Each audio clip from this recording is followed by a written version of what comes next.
welcome, council members. It's I 7 just wanted then. to say that I missed your I know, speech, it's okay, but I but heard you- it was awesome. Oh, good, I'm glad. From your dad? No, No. Oh. Jamie. Oh, awesome. Oh. Ready? Good evening and welcome to the City Council meeting of April 14th, 2026. City Clerk, please call the roll.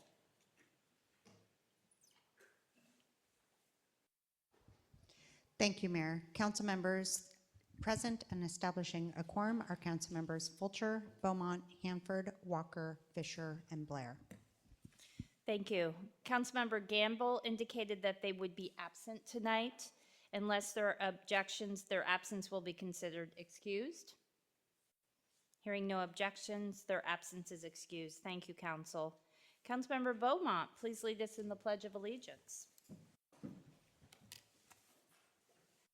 I pledge allegiance to the flag of the United States of America and to the republic for which it stands, one nation, under God, indivisible, with liberty and justice for all. The first item of business is public comments. This is limited opportunity for people to speak to the council during this council meeting.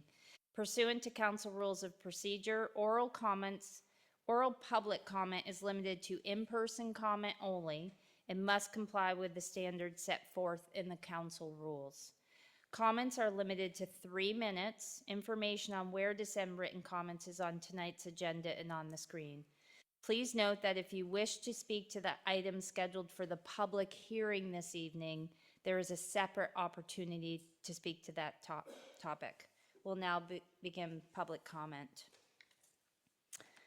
First person on the list is Colby Rogers. Please state your, right up there on the dais or the, please state your name and area of residence or association within the city, and we'll start the timer. Thank you. Colby Rogers. I live on 175th Avenue Southeast, right behind Rodland Automotive, and that's what I came to talk about today.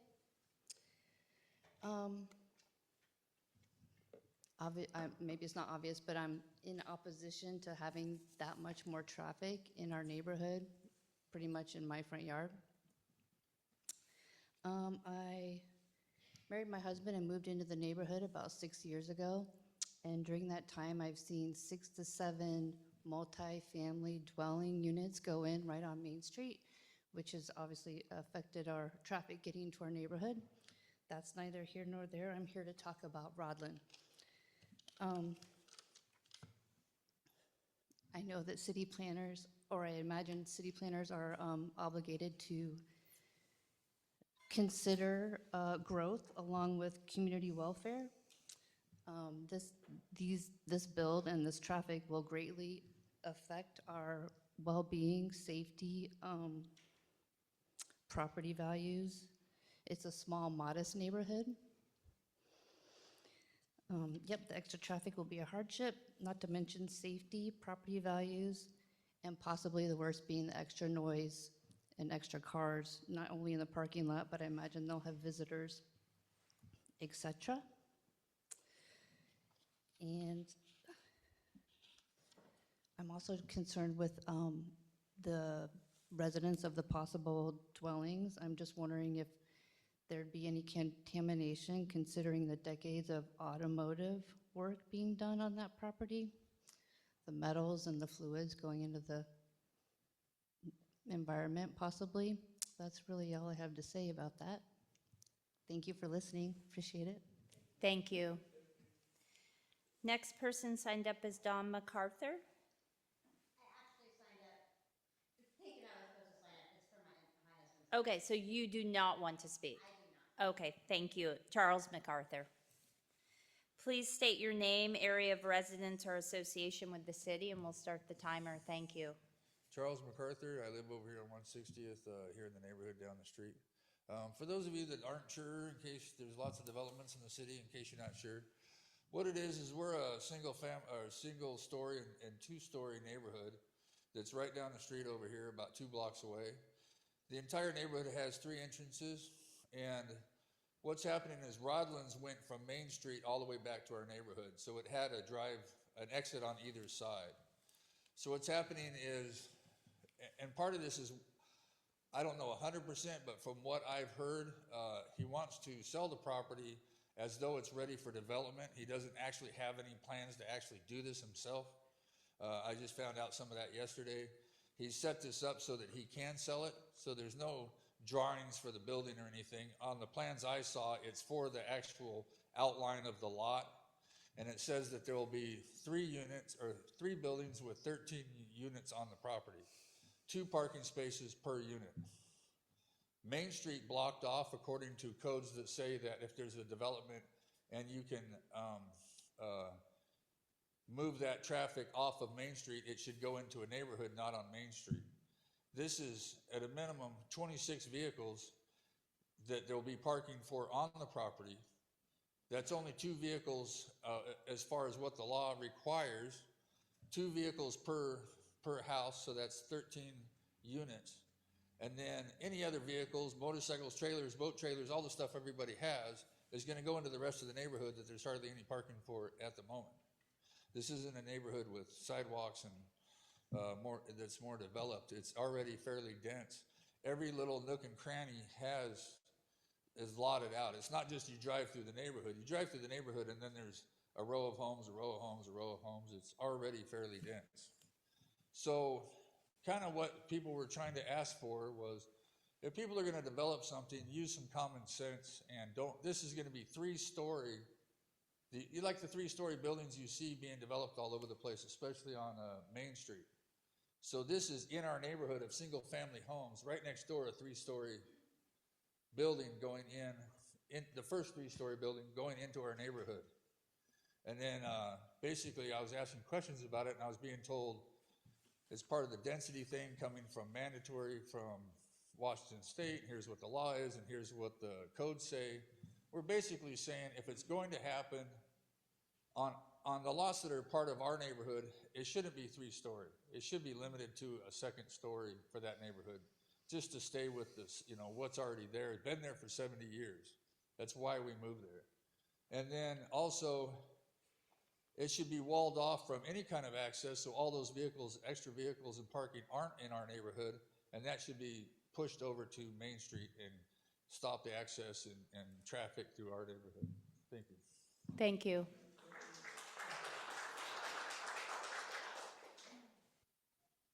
Next person to speak is Gerald Hall, I think. Yeah, I thought I would just sign it up, but I was basically saying the same thing as Chuck. Okay. It's not identical. Okay, so, thank you. Rhonda Toomey. So if you can state your association within the city, and we'll start the timer. Thank you. Okay, my name's Rhonda Toomey, and my husband Mike and I have owned our home over on 161st for the past 21 years. So we're very familiar with that area of Monroe, and I'm sorry. And we are here just to give a couple of comments regarding the parking and the access on the new Rodlands development. I have a neighbor that received some correspondence from the city regarding this project, and they were told that this is Monroe's vision for the future. So what I'm wondering is, I did take some pictures of some of the townhomes that are close by, if we can just pass that around. Is that allowed? And just to please take a look at the parking situation. There are cars up on the sidewalks, they are in front of the garages. This kind of thing happens with tandem parking, which is what is being promoted with the new Rodlands development. And so I just thought that that could give a visual. That's across from Park Place Middle School. And then that inevitably leads to my other picture that I'd like to give you. This is across from my house, and has a silver pickup truck that is way out into the corner of 161st and Taddy, where I live. There's a bus next to that truck that was picking up children, and that truck tends to park way out into the street. Not only is that illegal because it's too close to a fire hydrant, it's also blocking completely the vision there. This is just going to increase with more traffic from the new Rodlands development. The other point that I wanted to make was on access. We really would promote that would be on Main as opposed to 161st for some of the reasons my neighbors have said, but also the just the idea that coming off of 161st, we don't have any sidewalks going down from 161st to 176th out to Main. Typically, developers will put these units in to a area that's going to be close to transit, close to mass infrastructure. And so if you consider that people might be walking from these new units out to the bus stop out on Main Street, up by Park Place Middle School, they're going to be going past a very busy area. That area of 161st and 176th is kind of a blind corner. So if we could at least maybe put a sidewalk in there, if not putting access onto Main Street, we just feel like that would be really helpful. So just wanted to put that out to you today and let you know that we've all put a lot of thought into this, and we're just hoping for some accommodations with the new units coming in. So that's it. Thank you. Thank you.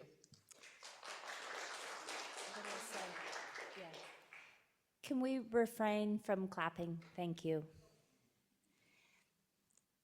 Next person to speak is Eric Clay. So please state your name and association, and we'll start the timer. Thank you. My name is Eric Clay. I live on the south end of Taddy Avenue. I'm here also to voice concerns about the Rodlands development. Mine is a little bit more personal because I moved to that house in 2020. When I bought the place, I was not disclosed of any easements on my property. And when Sage built their townhomes next to my house, I was working at home one day and city came by and just started tearing apart my fence and claiming that they have easements that I had no recollection of. They have to go back there for utility access, and had I known that they needed to go back there for their utility, Sage should have had access to that area. It's plot TR999. So basically, my concern is that if this place gets built, they need to have easements on the west side, south side, yeah, to be able to access that little plot of land to do whatever they need to do to trim the weeds, to access the utilities, instead of going across my lawn and messing with my fence to do their work back there. But along with that, yeah, it's parking, the number of people that's going to be in a tight area, being surrounded by 3-story homes, the trash cans that will inevitably be put on the streets. There's crows that are around, and if people leave trash out, the crows come and tear apart the trash, and it flies everywhere, and I have to pick it up. But yeah, that's all I have. Thank you. Yeah. Thank you. You caught yourself. Appreciate that. Next person signed up is Ruby Avalos, I think. Did I say that right? Okay, thank you. If you can state your name and association, we'll start the timer. Thank you. Okay, can you hear me? My name is Ruby Avalos, and I live on Taddy Avenue, and I'm here to talk about the Rodland development as well. Lived on Taddy for going on 23 years now, so we've seen a lot of development and things going on in the neighborhood. What concerns me is we already have, like the people have said in the neighborhood, we already are very limited on parking and the traffic that comes along that area. And a lot of people think that it's a shortcut to Main Street anyway, so they try to come around there. When my children were younger, it was an issue as well because, you know, kids playing and the traffic, and we had an issue with that. And now I just don't understand the need for them to have the entrance and exit on 161st. Main Street just seems a better option. It would be better for everyone in our neighborhood. They would literally have to go all the way around the block to get on Main Street anyways. So there's already an entrance and exit at Rodland for Main Street, and that's where most of their traffic would come in for their auto repair work. So I just don't understand the need to have it come on our residential area where, like I said, we're already limited on parking. The traffic, it would be very congested. We're very small, little community street anyways. So it just, with 13 units there, I just don't see the need for them to have it come on 161st. I don't understand why they can't have this facing out to Main Street. That's all I gotta say. Thank you. Yeah, thank you. Last person signed up, is it Mike Percopa? Thank you. Please state your name and association. We'll start the timer. Thank you.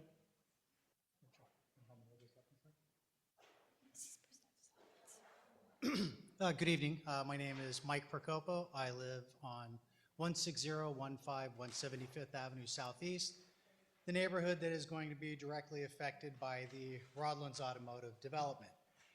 As all of my neighbors have spoken to before, it impacts us in a lot of different ways, and we all come to you this evening with our own personal issues regarding it. I think one of the big overarching that I would like to address and emphasize the most is the safety aspect of how having the traffic from this development transit out onto 161st will actually impact our neighborhood. So I am home a lot during the day. I work out my shop. I usually see the neighborhood. I see the times when both children, workers in the area, and traffic transit through. So, Robinson's here where the development is. I live here. The only areas that actually have sidewalks in our neighborhood are down here around Taddy Avenue and stopping about here. The rest of this neighborhood is without sidewalks, all the way down 178th, 160th, all the way down to 179th. Now, some of the major issues we run into is foot traffic and vehicle traffic happen at the same times every day. In the mornings during school commutes, middle of the day when people are transiting around for their lunches and so forth, and also when kids get out of school. One of the big issues we have is already people take the 176th Avenue Street, make a quick right or swing a quick left, quick right, come down to 160th, and they jam down because they're trying to get around the 179th traffic light. This is already an issue that we have. Same time kids are out going to school in the morning, coming home from school in the afternoon. On top of that, we have all the staff from Seymour walks the neighborhood.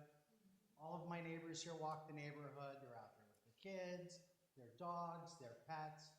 We don't have the infrastructure in place for, thank you, John, for pedestrian traffic as it is now to safely move through the neighborhood. If we add an additional 26 cars transiting out onto 161st and then back out onto 176th, another major issue with that intersection, 161st at Main Street, there's two visual blocks. One was actually taken out recently. It was a large bush, but there's a second large hedge that you can't see by. So every morning when I'm trying to leave for work, it's a little bit of this and a little bit of this till you can see, and then we're shooting around. This is at the same time we don't have adequate street lights there to see the child pedestrian traffic that's coming up and down, going to Park Place Middle School, Frank Wagner, schools where my children go to, Monroe High School, their future alma mater. So these are just things I think that we need to consider. In just one little line on this development, put it on 161st and let Main Street deal with it, please. Thanks. Thank you. There's no one else signed up. Is there anyone else that would wish to speak in the public comments? Okay, seeing no one else wishing to speak, the public comments portion of the meeting is now closed. Next item on the agenda is board commission appointments with Liam McCorkle. Thank you.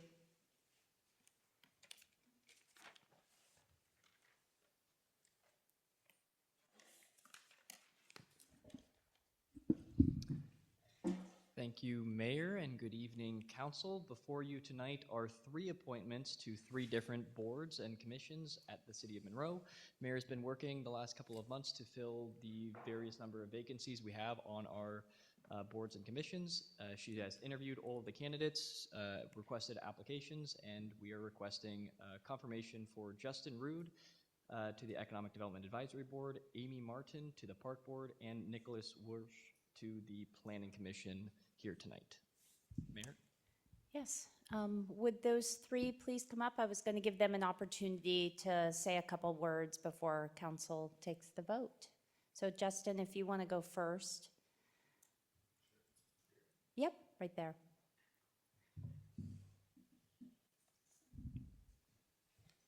Hello, Council. I'm Justin Rood. I know most of you. I'm getting to know a few of you.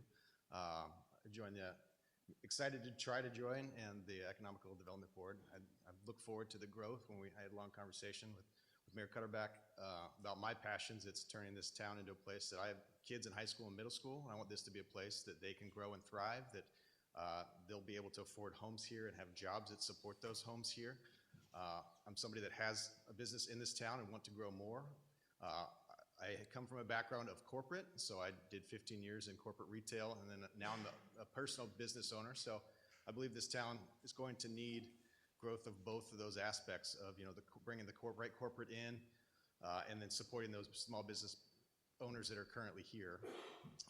I also think that Monroe is the most untapped market in the valley with potential. We have so many new people that have moved in here, and we don't have what we need to support those people. So I just look forward to working and supporting you guys and helping fulfill your vision of what that looks like moving forward. So, Thank you, Justin.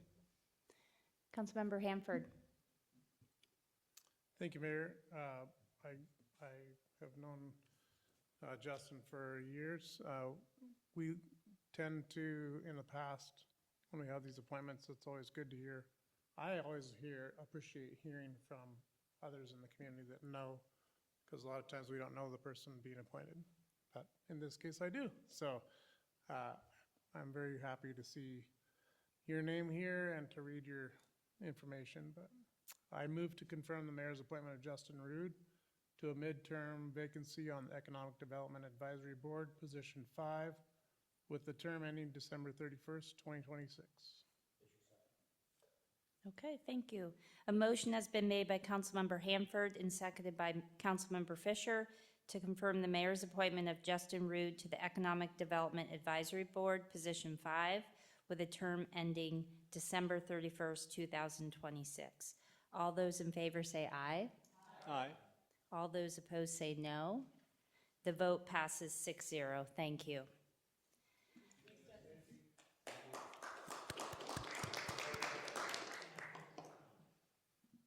Amy Martin, would you like to come up?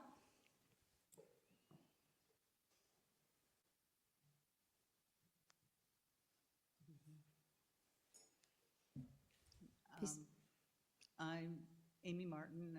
My husband and I moved here 10 years ago. We live over on South Kelsey. I've been on tree committees for about 30 years. I'm a tree hugger. I work also, I'm on a committee that runs JVM Food Bank Garden, and I think our parks are one of the most wonderful, valuable parts of our city, and in particular, Sky River is my favorite. I have served on the committee before. I work well with both the crew, and I'm looking forward to working with the new administrator, and that's about it. Thank you, Amy. Councilmember Fisher. So thank you. I'm going to move to confirm you in this position. So I would like to move to confirm the mayor's appointment of Amy Martin to a midterm vacancy on the Park Board, position number 4, with a term ending December 31st, 2026. Thank you. A motion has been made by Councilmember Fisher and seconded by Councilmember Fulcher to confirm the mayor's appointment of Amy Martin to a midterm vacancy on the Park Board, position 4, with a term ending December 31st, 2026. All those in favor say, oh, Councilmember Beaumont. Thank you, Mayor. I just wanted to personally thank Amy for coming back to the Park Board. She took my spot when I vacated it after 8 years, and we are so lucky to have her. She knows so much about horticulture, plants, and she's a tree hugger just like me. And we're delighted that you are coming back, and it's a volunteer position, and really appreciate your time and your love of the city. Thank you so much. Thank you, Councilmember Beaumont. All those in favor say aye. Aye. All those opposed say no. Motion passes 6-0. Thank you, Amy. Nick, would you like to come up?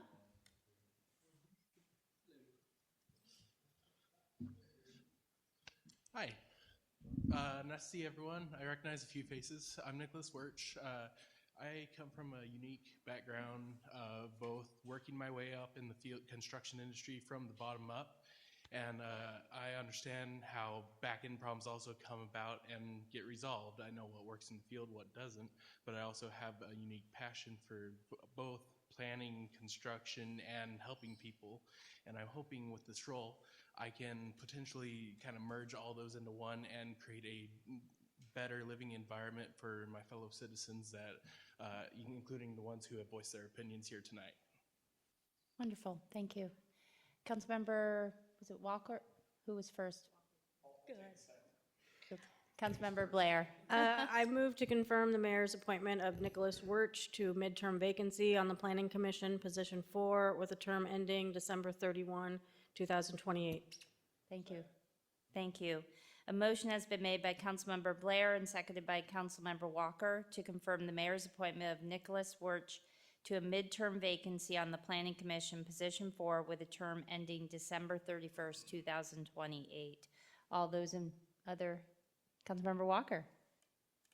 I'm sorry, just a quick cool story. Mayor Thomas and I about 6 months ago met, I want to say it was 6 months ago, maybe longer, met Justin at a community event. We were talking about his care for the community, and the idea of getting involved on parks boards, I believe, came up. Am I wrong? My name's not Justin. Oh, sorry. it's I'm Nicholas. sorry, not Justin. Nicholas, my bad. My bad. No worries, no worries. He said he was passionate about the community, and as always, any time that someone cares enough to come and express comments applies to anyone that came out tonight or in the future. We would love if you get involved and participate. So thank you for following up on that. Really happy to see her. Thank you. Thank you. Any other comments? Okay. All those in favor say aye. Aye. All those opposed say no. Motion passes 6-0. Thank you, Nicholas. Thank you.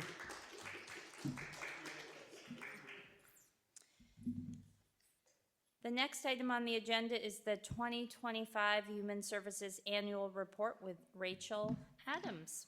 Thank you.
At our core, we don't just provide services, we connect systems, people, and resources to create better.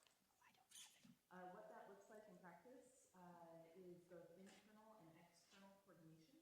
Internally, we work across city departments to coordinate service requests that come into the city, and externally, we coordinate with our amazing team of local service providers to make sure that residents are connected to the right services at the right time. This is definitely a team effort, and we couldn't do this alone. The Human Services Division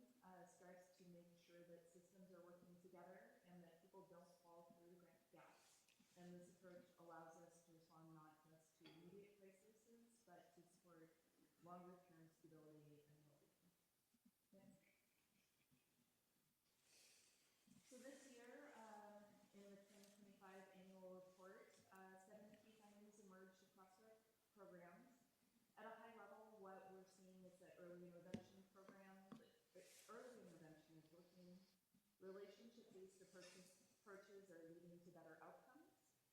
And housing stability continues to be foundational to everything else. And I'll walk through some of these things in more detail.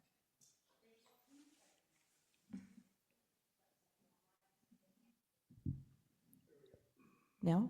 Yes. Oh, there you go. Okay.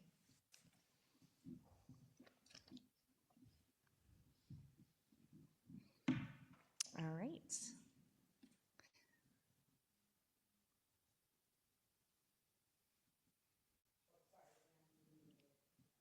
Perfect.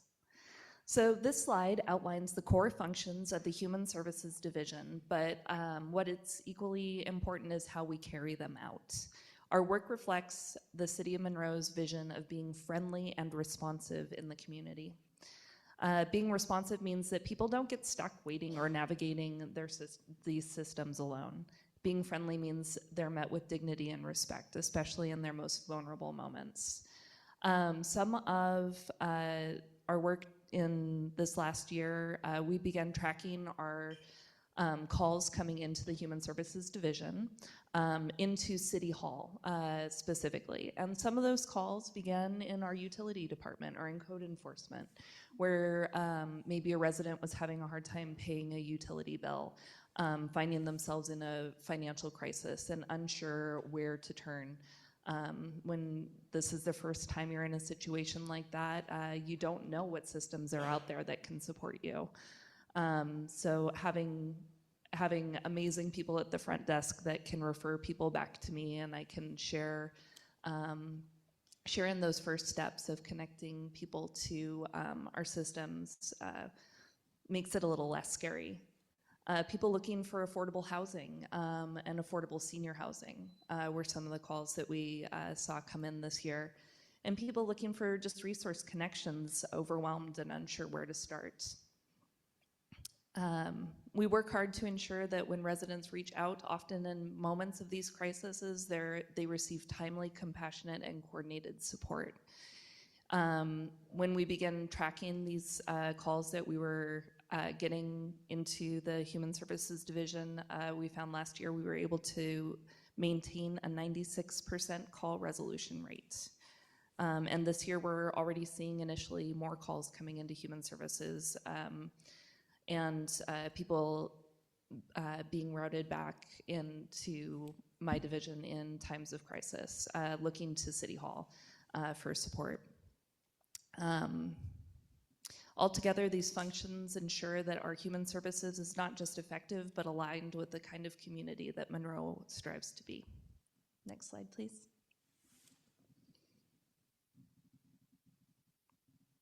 In 2025, community engagement was a major focus, especially to inform our community needs assessments.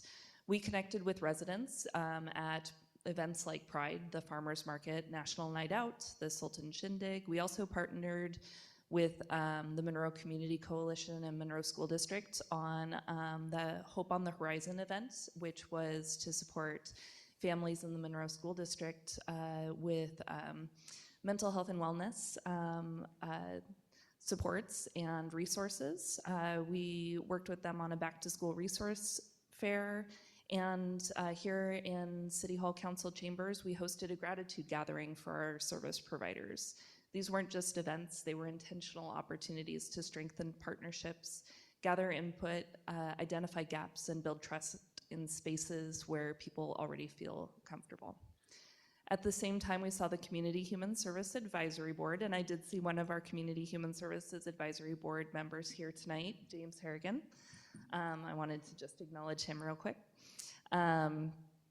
Help strengthen transparency and accountability by reviewing data and funding priorities and service gaps throughout the year. Next slide. So on the screen, in this kind of dashboard presentation that I have up here, these are 3 of the program areas that are that have been funded through the City of Monroe and through our grants management programs that reflect a continuum of care from crisis response to long-term stability. This year, we found that the Mobile Mental Health Co-Response Program, which is a federally funded grant, began tracking client outcomes in addition to the client count metrics that we had been tracking for SAMHSA. And we're pleased to show strong outcomes in call follow-up, on-scene resolution, and voluntary compliance. We also received some grant funding from the Association of Washington Cities grant that has gone to support the development of our peer outreach support program, which has become more effective over time now. Although serving slightly fewer unduplicated individuals from between 2024 and 2025, we did see individuals making stronger connections to both housing and treatment services. And finally, our case management. This is another Association of Washington Cities grant-funded program. This is where the long-term stability happens. Here we get to see individuals successfully navigating our community court and addressing root causes and reducing repeat system involvement. Next slide, please. So these last 2 programs focus on prevention and stopping crises before they escalate. Through the rental assistance and flex funding, we were able to produce long-term outcomes and stability over time. Rental assistance has been funded through a state sales tax, the HB 1406 funding, and we've just seen that these small targeted investments, like being able to cover the utility bill for a month, or being able to support someone's rent to stay housed. And when you're looking at that chart up there, the majority of the rent being covered is extremely low income support.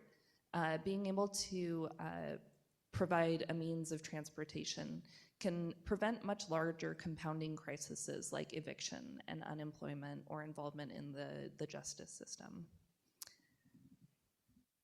Next slide. And finally, as an appendix to the annual report, I've included the community and needs assessment. This is not just a report. It will definitely provide the foundation for how we make decisions about future funding, programs, and priorities. It combines 3 key inputs: community voice gathered through outreach events, local survey data compared with state and national averages, input from partners and subject matter experts, and across all of these sources, the same themes consistently emerged: a continued need for affordable housing, increased behavioral health complexity, and the importance of coordinated cross-system responses. And final slide. So in closing, the biggest takeaway from this past year is that, as some of our council members have called it, the Monroe way is working. We're seeing stronger connections to services and more residents achieving an enhanced level of stability. This is the result of these strong partnerships and, council, your shared commitment to community. Ultimately, this work is about making sure that when someone in Monroe is struggling, there is a path forward and there is someone ready to walk alongside them. So with that, I'm happy to thank you, and I'm happy to answer any questions and take any feedback that you might have. Councilmember Beaumont. Thank you, Mayor, and thank you, Rachel, for this really well-done report. I really appreciate how you've pulled out comments in the back so we can see exactly what you're hearing and what the major issues are, and they're very detailed, so that really helps us. I'm just reading about someone being literally $12 over qualifications and that being a barrier, so really appreciate all the hard work you're doing in the community, and this is a great document. Are you planning to take this presentation elsewhere, and how can others access this really valuable information? My first two stops on this tour was the Public Safety Committee, which got the preview just moments ago, and City Council. In years past, we have also presented to boards and commissions, and we will probably do similar tour of presentations. That's excellent. I would recommend the school board. Oh, great, Is a yeah. really great, they need to know about this. There's a Okay. lot of student population out there that I Yeah. think this would be helpful, and maybe Rotary. I'm just thinking this is really valuable information to get out to the community in a variety of ways, if possible. Great, thank you. Thank you. Thank you. Great suggestions. Councilmember Hanford. Yes, thank you, Mayor. I really appreciate all the hard work on this. It's just beautiful. If you could also please pass on thanks to Caitlin Harrigan. Absolutely. For her participation in that, because she was a vital part of that, so. Yes. Thank you. Any other questions, council? All right, well, thank you. Oh, Councilmember Walker. Rachel, thank you for all the work that you put into this. One aspect that I always want to highlight is your skill and I guess our luckiness with the ability that you've been able to find and pursue grants that have made all of these programs possible, because I think all of the ones on the screen, like the rental assistance, the peer outreach support, all of those are grant funded. Correct. So that's awesome. Thank you Thank very you. much. Thank you for your work. Thank you, Councilmember Walker. Any other comments, questions? All right, thank you, Ms. Walker. I was going to say Ms. Walker, Ms. Adams. Next item is item 6.1, and it's a public hearing for establishing pre-annexation zoning regulations for the Davis properties.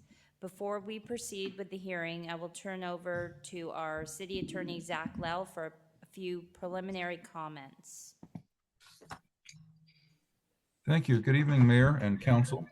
The proposed pre-annexation zoning regulation that is the subject of tonight's public hearing has been processed by the city as a legislative policy matter in accordance with the provisions of state law and the city's local code.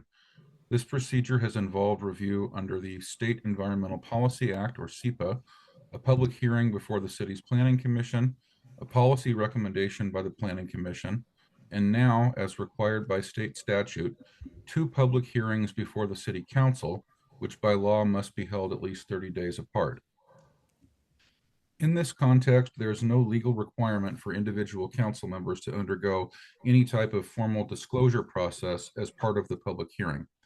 However, staff is aware that the pre-annexation zoning proposal at issue tonight has generated a significant amount of public interest and has been the topic of recent communications to the council. In the interest of transparency, it is staff's recommendation that the council voluntarily acknowledge the substance of these communications and publicly reaffirm the intent and ability of each council member to discharge their official duties in a manner that is open-minded and unfettered by any considerations that could be viewed as improperly clouding the council's motivation and judgment. To this end, I will ask the council a short series of questions for the record.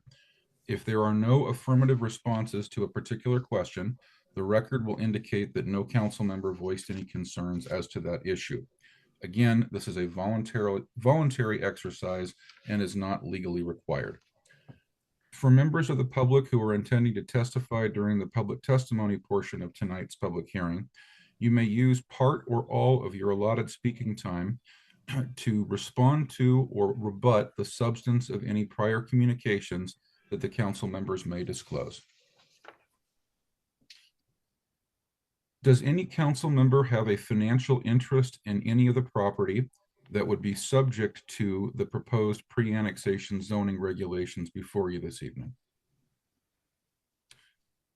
Does any council member own any property within 500 feet of the area in question? Is any council member aware of any other personal interest or involvement with the proposal or the subject property that should fairly be disclosed? Is any council member aware of any personal bias for or against the pre-annexation zoning regulation proposal?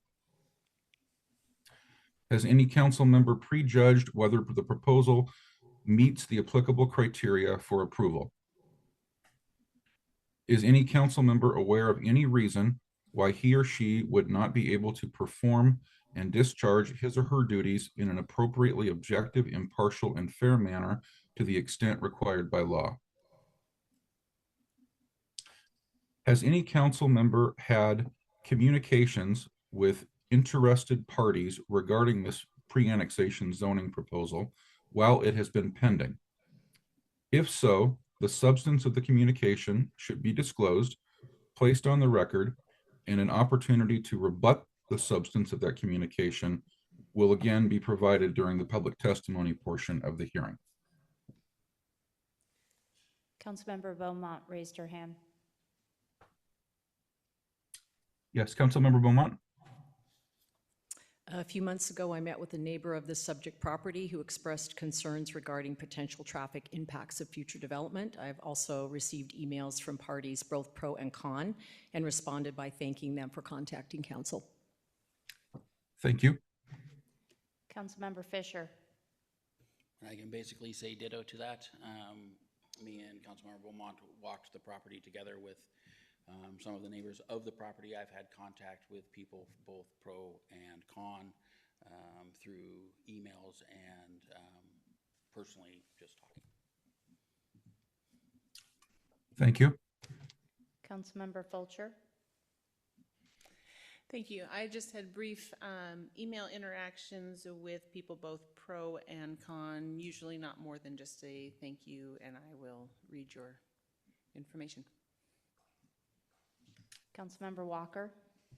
Same, I've had email interactions with multiple parties. Have walked the property with both concerned neighbors and also the property owners. Yeah, had conversations that have ranged from, I guess, development and the Growth Management Act, but nothing specific or expressing interest one way or the others. Councilmember Hanford. Thank you, Mayor. I have received several emails from both sides of this issue, knowing that this was going to be a public hearing in the future. I purposely not responded to any of them. I can't remember exactly who or who they all were from, but I did read them, but I did not respond to them. Thank you. Councilmember Blair. I have had emails that came through to the group that I've seen, both pro and con, that were written comments. And then here, after or before meetings, I have had conversations with concerned parties, neighbors, and the property owner. I believe that's it. Attorney Lowe. Thank you, Council and Madam Mayor. That concludes my questions. For the council's information, the same series of questions will be asked at the second public hearing for this pre-annexation zoning proposal. Thank you. Please note that the rules and procedures that apply to this hearing are available in the agenda packet and on the city website. To summarize, after the hearing is open, city staff will present a staff report and council members may ask questions for clarification of staff or wait until another time. For the record, I'm informing all parties interested in these proceedings that the city clerk has forwarded to the city council all timely written or otherwise recordable comments that have been submitted regarding the subject matter of this public hearing. The public hearing is now open. Is it you, Ms. Bright? It is. Okay, please provide the staff report for this public hearing. Will you promote me?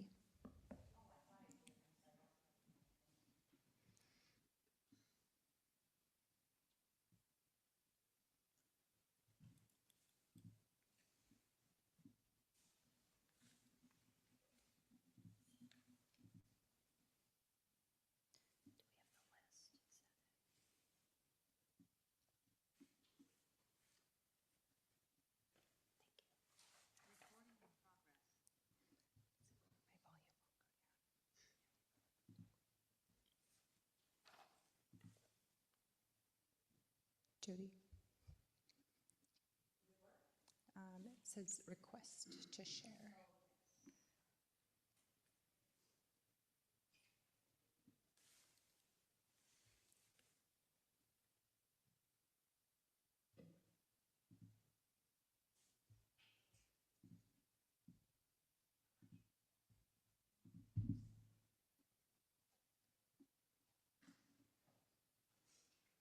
There we go. Thank you, Mayor. Good evening, Council. I'm Amy Bright, planner with the city, and we're here tonight to conduct the public hearing of the pre-annexation zoning of the properties recently added to the urban growth area by Snohomish County. In your packet this evening, you'll find the agenda bill outlining the background and policy framework, the Planning Commission's findings of fact, conclusions of law, and recommendation to City Council, supporting Snohomish County documents relating to the UGA expansion, the SEPA checklist and DNS, school district correspondence, and compiled public comments with staff summaries and responses.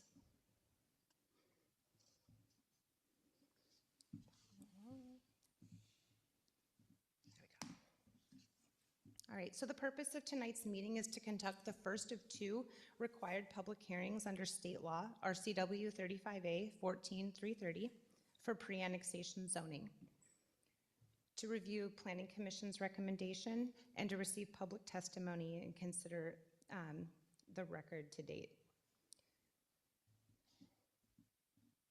So what is being considered? The item before you is the establishment of pre-annexation zoning designation for approximately 23 acres known as the Davis properties.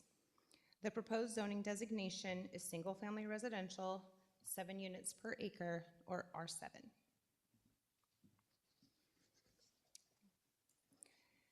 It's important to clarify what this action does and does not do. This action would establish a zoning designation that would apply if the property is annexed into the city. It does not approve annexation, approve any development proposal, or authorize construction. Any future development would require additional review and approvals. This slide highlights the city's authority under state law to establish pre-annexation zoning. Under RCW 35A 14330, the city may apply zoning to areas that are expected to annex in the future, allowing those regulations to take effect at the time of annexation. More broadly, this tool is tied to how growth is planned in Washington state. The urban growth area, or UGA, is designated as the area where cities are expected to accommodate future population and housing growth. Over time, these areas are anticipated to transition from unincorporated county jurisdiction into city limits through annexation. Because of that, cities plan ahead for how land within the UGA will develop. Pre-annexation zoning helps ensure that when the annexation does occur, it's orderly, consistent with the comprehensive plan, and aligned with the city's long-term growth strategy. In addition to the state law, the city's local code also establishes clear direction for pre-annexation zoning. MMC 2276030 requires the City Council to establish zoning designations for territories subject to annexation, with those designations becoming effective upon annexation and consistent with the Monroe Comprehensive Plan and Title 22 zoning regulations. The code further provides that pre-annexation zoning must be consistent. The code says when a territory to be annexed does not have a specified comprehensive plan future land use map designation, pre-annexation zoning of the territory shall have a default designation of low-density single-family residential. The lowest single-family residential zone in the city is R7. All right. This slide illustrates the overall process associated with the December 2024 Snohomish County UGA expansion. As a result of the UGA expansion, the following separate and adjacent processes are taking place. A comprehensive plan amendment to modify the UGA boundary to include the recent annexation. This process should conclude in July of 2026. A second process is an annexation petition. In September, City Council held an initial meeting with the annexation proponents. At the conclusion of that meeting, council directed staff to move forward with pre-annexation zoning for the subject properties. Staff was also directed to move forward with exploring a development agreement and an interlocal agreement with Snohomish County. As directed by council in September, the third item on the screen, staff is preparing pre-annexation zoning for those properties. This is why we are here tonight. This slide visually represents these three separate and related processes. Each process is shown in a different color to help distinguish the separate but coordinated work streams. Blue represents the comprehensive plan amendment, green represents the annexation process, and purple represents pre-annexation zoning. The star on the slide indicates where we are at in the process today. It's also important to note while these processes are related, they do not necessarily occur in a strictly linear order, and some steps may proceed concurrently or in a different sequence as the overall effort advances. This slide shows the location and general vicinity of the subject site. The proposal involves 4 parcels totaling approximately 23 acres.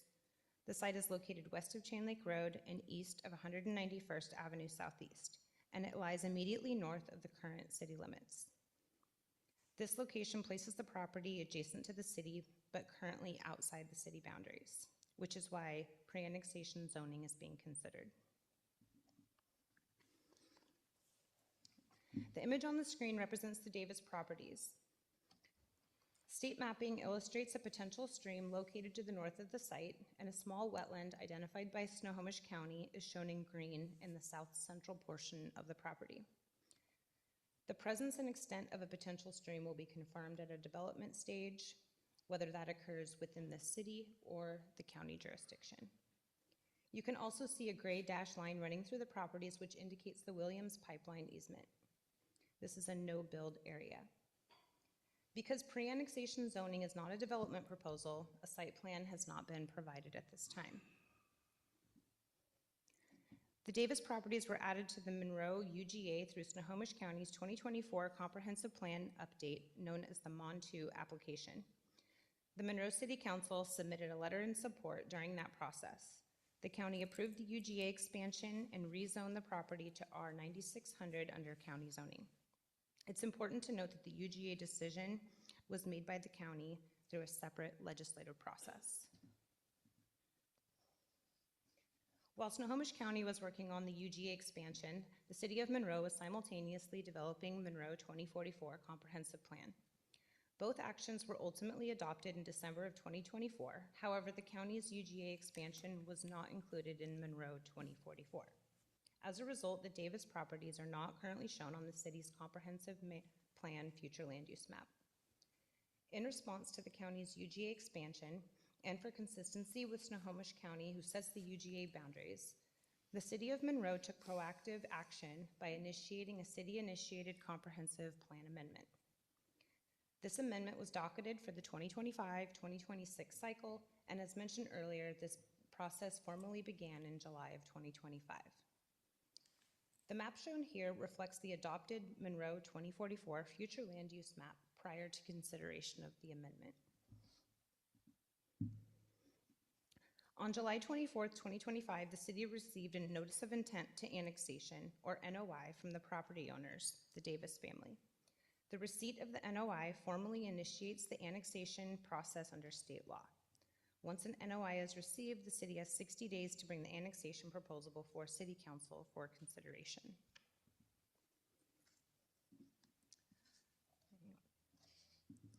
This slide summarizes key procedural steps that have been initiated to date, along with coordination efforts currently underway for this proposal. In September of 2025, City Council held an initial meeting with the annexation proponents.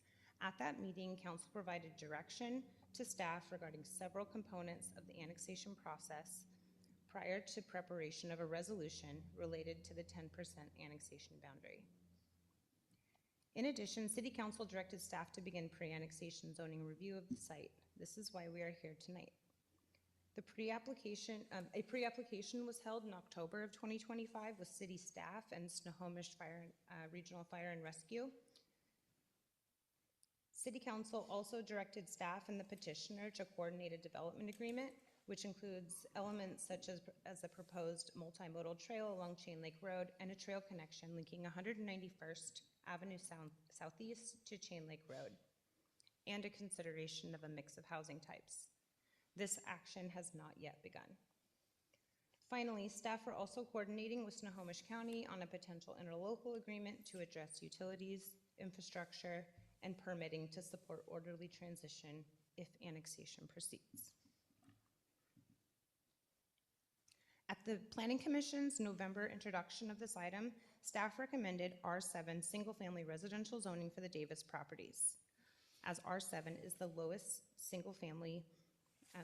density single-family zoning district within Monroe. And its staff has identified it as the most consistent with the surrounding area and the goals of the Monroe 2044 Comprehensive Plan. During that discussion, the Planning Commission requested that an additional zoning designation be included for consideration in order to allow for a meaningful comparison. Specifically, Planning Commission asked that R15 zoning also be analyzed so that the differences between the two designations could be evaluated side by side before making a recommendation. In response to that request, you may have noticed mention in the record to include a comparative review of R7 and R15. This analysis is intentionally framed at the legislative zoning level rather than at the level of a specific development proposal. Site-specific details such as access, layout, and mitigation would be addressed through future project-level review should annexation and development occur. After considering the facts before them and public comment, Planning Commission moved to recommend to City Council to pre-zone the area R7. Because the properties are now within Monroe's UGA but are not yet shown on the city's adopted future land use map, Monroe Municipal Code Section 2276030B applies. This section provides guidance for assigning zoning in advance of annexation when no future land use designation exists. Under this provision, the city's lowest density single-family zoning district is applied as the default. We're going to move into technical considerations. The proposed pre-annexation zoning is consistent with Monroe 2044 Comprehensive Plan, particularly policies related to annexation planning, coordination with Snohomish County, and providing housing opportunities while maintaining compatibility with surrounding neighborhoods. On your screen, I have 3 separate land use policies that apply.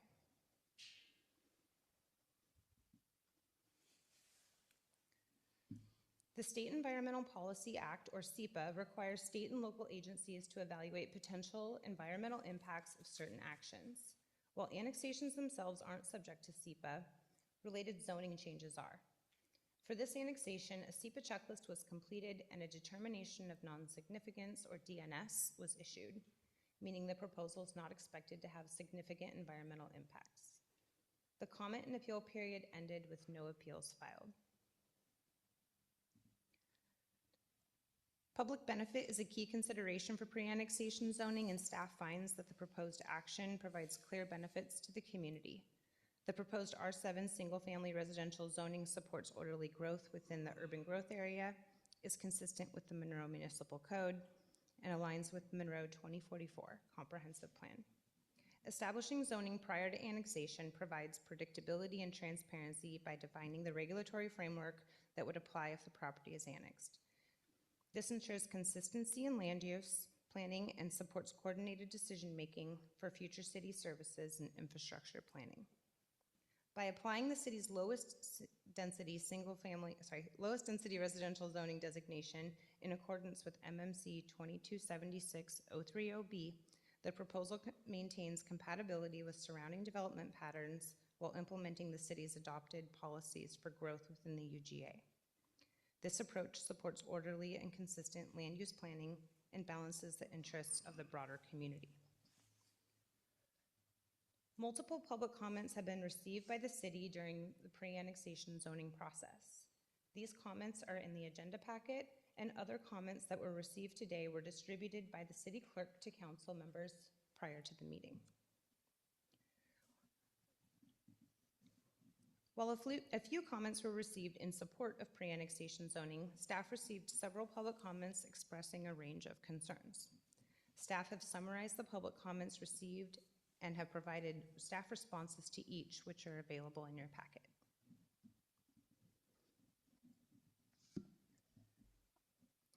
Many of those comments were related to density.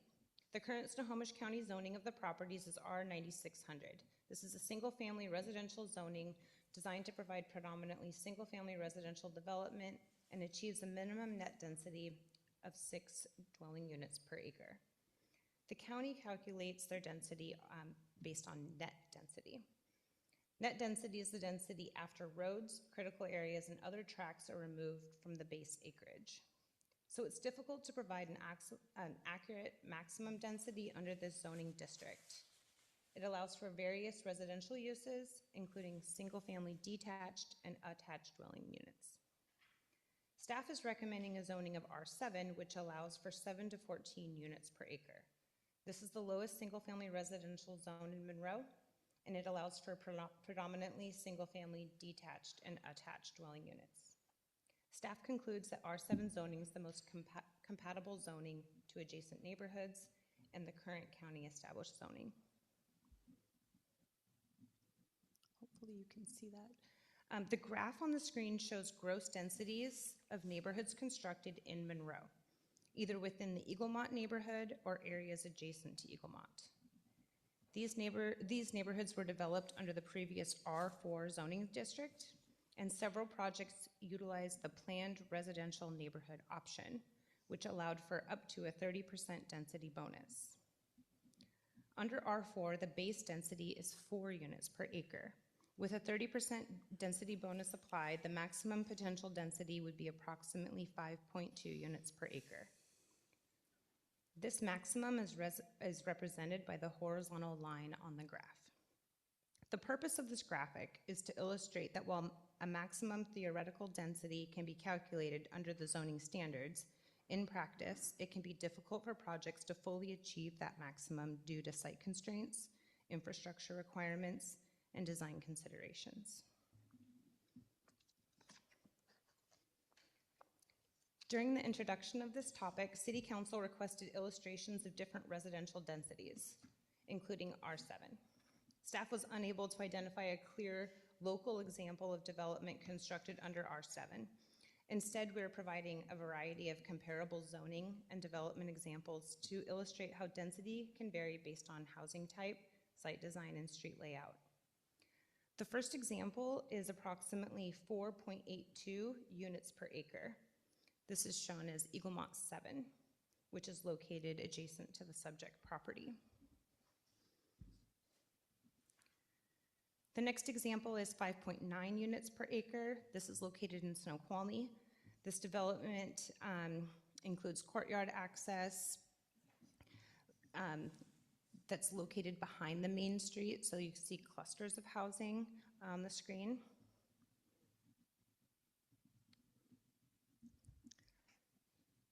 The third example is 9.3 units per acre. This one's located in Issaquah. This includes front-loaded and alley-loaded dwellings, along with common open space. This example has numbers on it, which you can kind of see on the screen. 2 indicates duplexes and 3 indicates triplexes, while the rest of the units are single-family detached.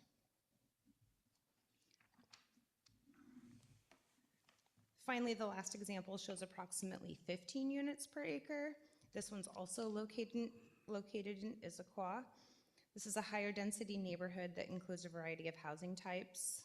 There's some pedestrian-oriented street frontage, alleys and auto courts, and then some common open space and trail connections throughout.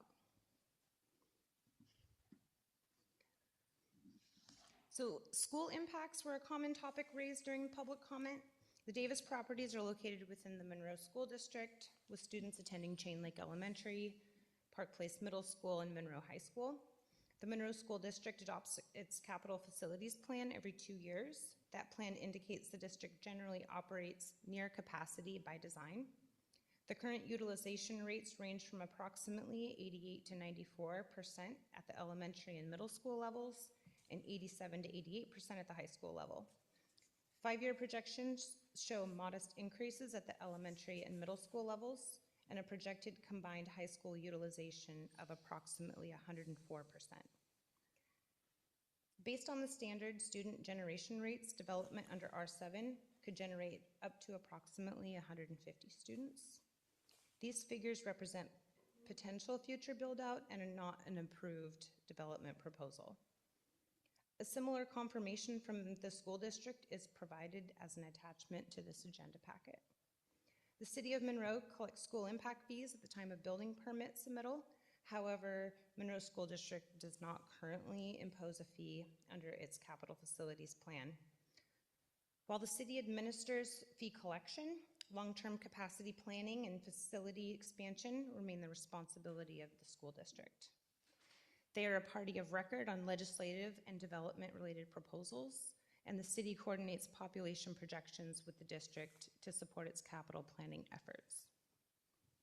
School capacity considerations are addressed at both the legislative level through comprehensive planning and the project level as development proposals are reviewed. Traffic impacts were a common concern raised during public comments. Chain Lake Road serves as the primary corridor for the Davis properties and surrounding neighborhoods and currently carries a mix of residential, school-related, and local commuter traffic. The city recently adopted the Monroe 2044 Comprehensive Plan, which includes the 2024 Transportation Plan, which evaluated existing and future transportation conditions citywide. That analysis uses adopted level of service standards, which for this corridor are based on travel time and average operating speeds during peak periods. For example, a level of service C standard is, in this context, generally reflects stable traffic flow, but with noticeable delays during the evening peak commute, with average speeds dropping to approximately 17 miles per hour in a posted 35-mile-per-hour zone. At the time of the transportation modeling, the Davis properties were not within the UGA and were not included in the city's baseline traffic assumptions. When the city's adopted transportation model is applied and estimated PM peak hour trips are added, future development is evaluated in the context of whether it would maintain adopted level of service standards on the corridor. Any future development of the Davis properties, regardless of zoning, would be required to complete project-level traffic impact analysis consistent with city standards. If impacts are identified, mitigation would be required to ensure compliance with concurrency requirements. In addition, development would be subject to transportation impact fees, which are a proportionate share of payment collected to help fund necessary transportation improvements that support growth. There's a question. Yes. Sorry, Councilmember Beaumont. Right to ask a question? Okay. Didn't know if we needed to hold questions until the very end. So about the traffic impact, I just want to make sure I'm clear on this because it's a very important point. We currently have stats from June of 2022, correct? And it looks like level of service was C. Any future development of that site will require a new traffic impact analysis, regardless, correct? To answer the second part of your question, yes. And the first?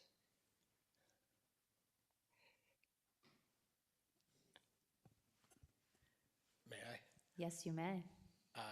Council member, I'm not exactly sure when those were collected. If it was 2022, perhaps 2023. You may know better than I. I'm just reading from the Fair agenda, enough. Bill. Take Yeah. your word for it. Perfect. Yeah. Yeah.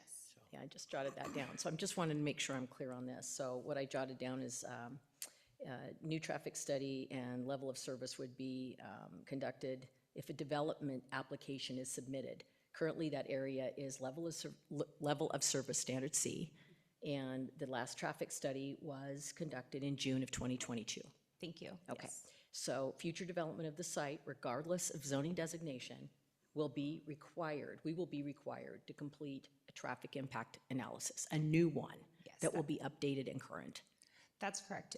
So when a development proposal comes in, this potential magnitude, a traffic impact analysis is a part of that proposal, a requirement for them to submit a development Excellent. application.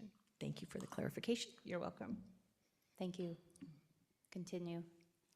All right, so the city's adopted water system plan demonstrates that there is adequate capacity to serve future development within the urban growth area, including the subject properties. These properties were already within the city's water service area, so service can be provided without creating deficiencies. Any future development would require several steps.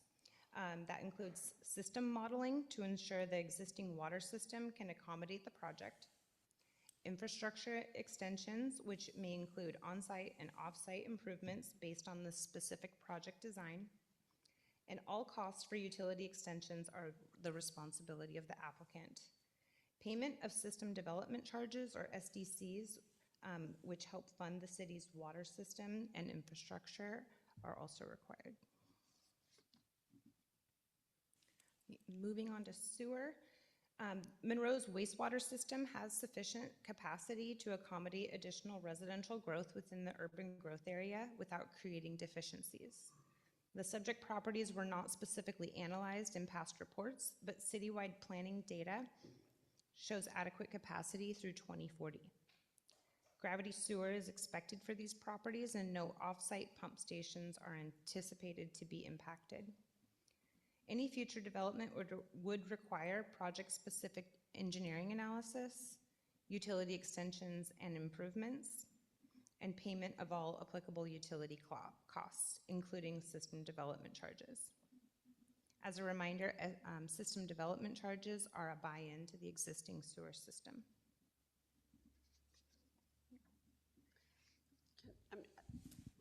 Is this on? Yeah.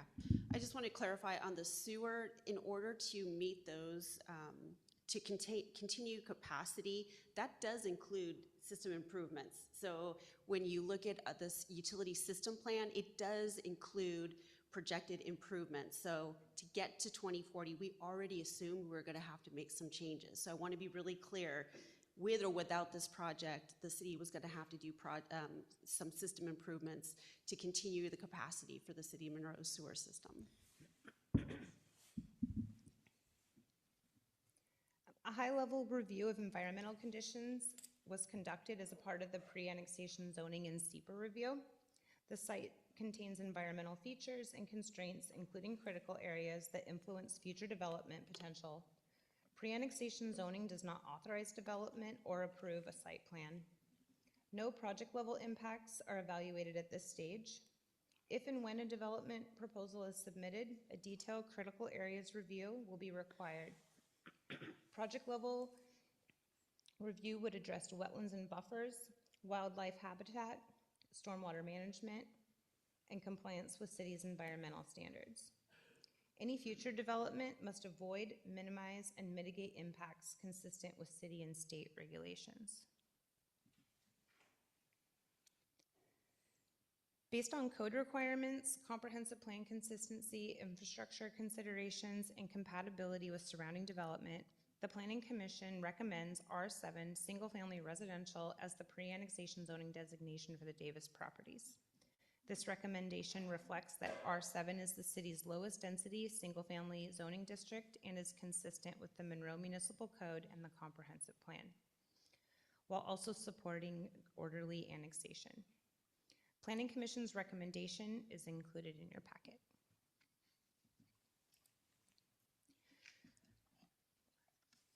To conclude, I want to return to the statutory framework that guides this process. RCW 35A 14330 authorizes a code city to prepare zoning regulations for areas that may reasonably be expected to annex in the future, with those regulations becoming effective upon annexation. The steps outlined in this presentation, including the annexation petition process and pre-annexation zoning work, are consistent with this authority and reflect the city's established practice of planning ahead to ensure orderly and coordinated growth. And the city's code also establishes a clear framework of how pre-annexation zoning is applied in practice. MMC 2276-030 requires that pre-annexation zoning be consistent with the comprehensive future land use map. And where the future land use map designation does not exist for a property, the code establishes a default zoning designation of low-density, single-family residential.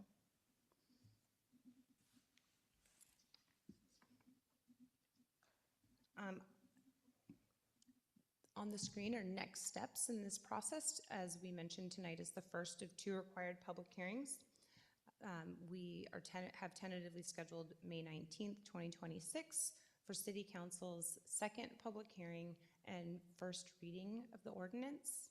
And then in June would be the second reading of the ordinance and an adoption of pre-annexation zoning. Following adoption, it will proceed on to filing, certification, and recording. And I'm here for any questions that you may have. Yeah, thank you, Ms. Bright. Council, any clarifying questions?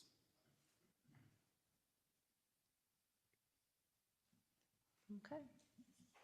Councilmember Walker? Thank you guys for the presentation. When this comes back for the next, the second hearing, if I could ask for a couple more follow-up items. The easement that runs across the middle of the property, I'd love to know how that will impact the actual potential for the amount of units if it was built out to the maximum amount.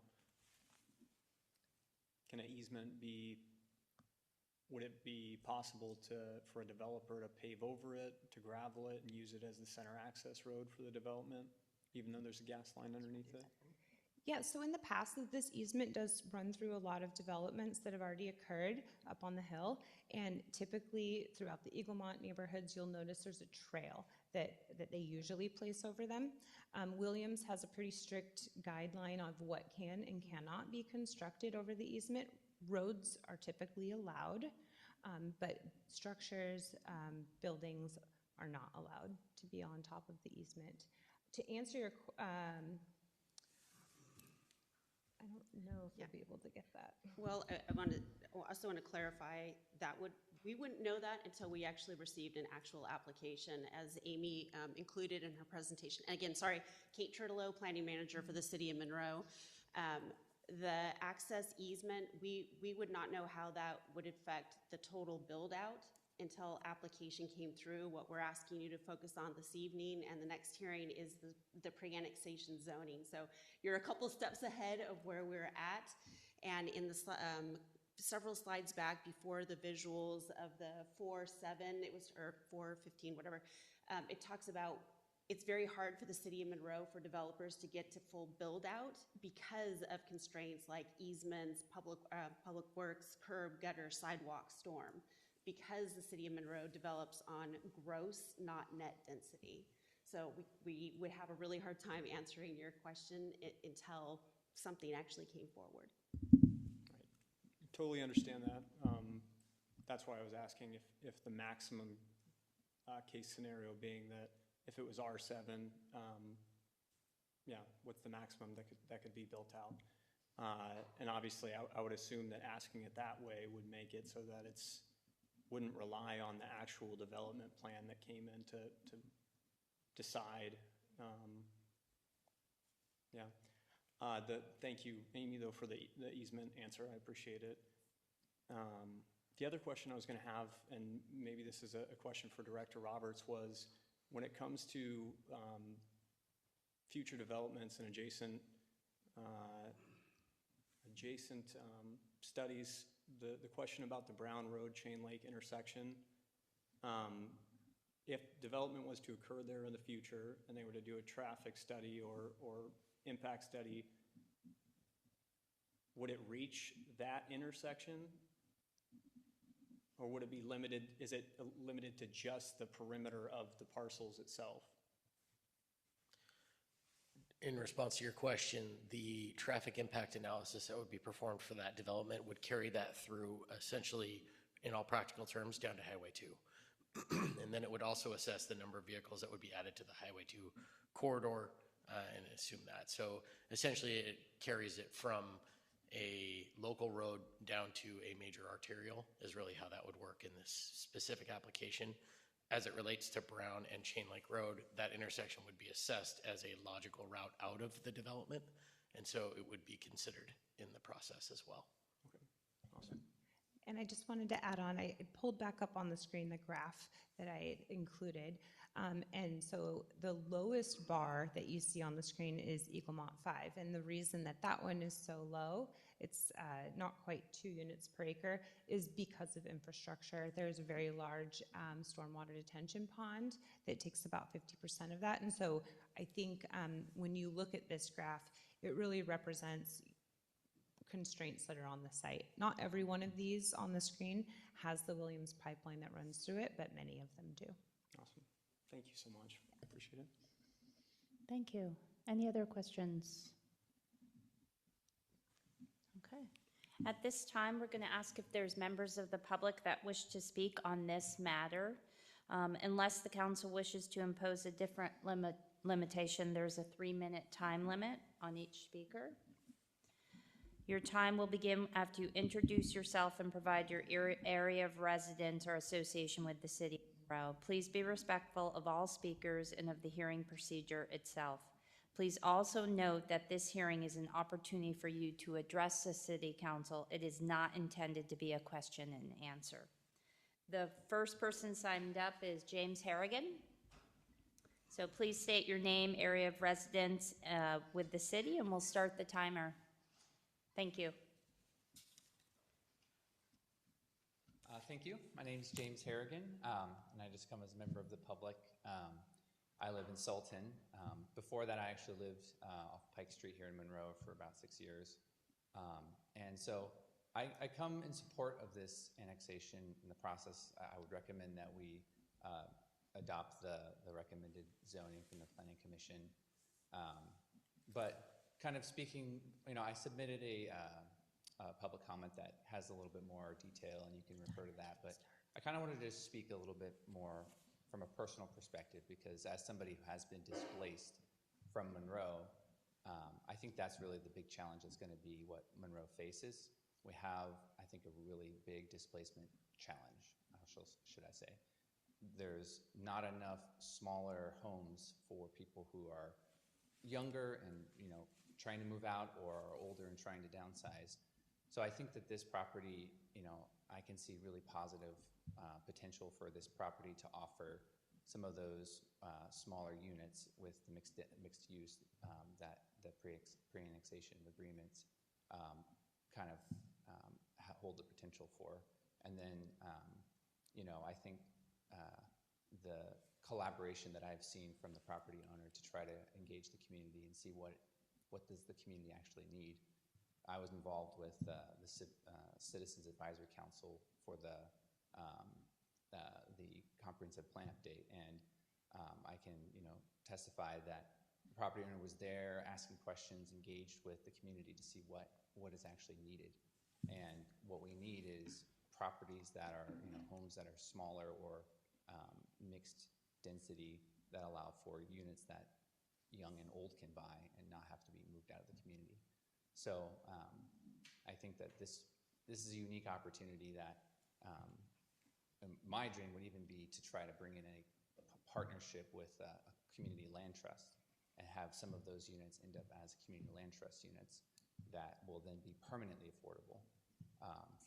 So if you haven't, if you're not familiar with community land trusts, they're this vehicle that allows for a home to be taken away from its property and sold. When you buy the unit, you buy just the cost of the unit and not the land underneath it. And then there's a contract that makes it a permanently affordable unit for up to 99 years with a renewable lease for additional 99 years. So 200-year horizon is pretty much permanently affordable. So that's kind of what I think would be a wonderful thing to see with this property, along with the plan for the trail and that kind of thing. Those also could be under a land trust that stewards any unique trail or feature that the property could hold. So for those reasons, I would encourage you to support the proposed zone. Thank you. The next person signed up is Sandy, and I apologize, I can't read your last name. Is it Lurie? Sandy here? Okay. Last person signed up is Kristen Nyhus. Did I pronounce that right? Almost. So if you can state your name and association, we'll start the timer. I will. Okay, hi, my name is Kristen Nehus, and I live on Chain Lake. It's most advantageous for the property owners to sell this property with R7 zoning, right? There's also the looming concern that if this property is not developed through the city, it will be developed through the county. I acknowledge that this property could be developed through the county, but in my understanding, high density could only be achieved with sewer access, which from what I understand would require annexation or an agreement with the city. Nobody wants another Eaglemont here, not even the people who live in Eaglemont. Many would prefer that the land stay as is, but growth is inevitable and necessary. Today I'm asking you to consider additional zoning options, perhaps even new zoning options, to create a solution that will result in a stronger Monroe, a more connected community, and will improve the well-being of residents. Let's try something different. Zoning all of these parcels as R7 will yield more of the same type of growth that we've seen along Chain Lake. Trying a different approach could be a positive catalyst for future growth, the type of growth that residents truly want, as outlined in the Monroe's comprehensive plan. Imagine a solution incorporating the following: a carefully designed small-scale commercial or mixed-use plaza, pedestrian-oriented, with placemaking, locally focused amenities like a coffee stand, a small cafe, or a local grocer, all within walking distance to most Chain Lake residents. A destination for neighbors to gather, interact, and build community. A variety of housing options in pocket neighborhoods or cottage housing designed to actually enhance quality of life with smaller footprints oriented around a shared green space. Prioritization of tree canopy and public green space. Preservation of history and the enhancement of rural character. A much needed respite from non-stop dense housing along Chain Lake, and a bridge between rural and suburban growth. This isn't impossible. Similar solutions have already been implemented in Washington and around the country. It just requires vision, action, and effort. The first step toward a more intentional approach is supportive zoning. Monroe's really at a pivotal point, I think. Without intentional change, large developments will define the character of our neighborhoods and thus the city. Is that who we want to be? Thank you. Thank you. There's no one else signed up. Is there anyone else that wishes to speak on this matter? Okay, council, do you have any additional questions for staff? Okay. This is the conclusion of the public hearing. Are there any objections to closing the hearing? Okay, hearing no objections, the hearing is now closed. Thank you.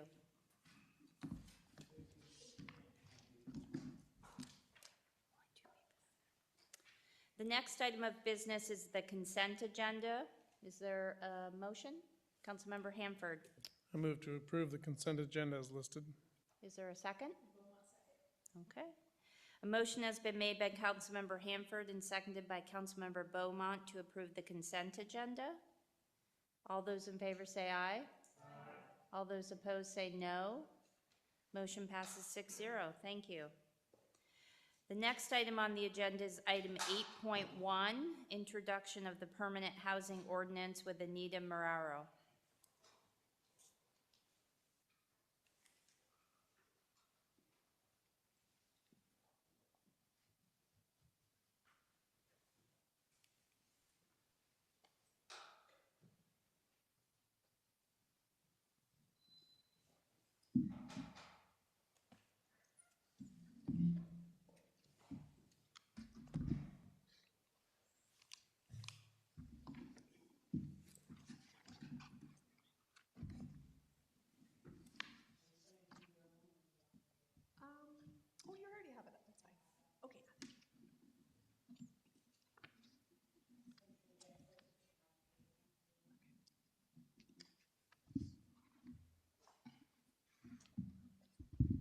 Good evening, Mayor, council members.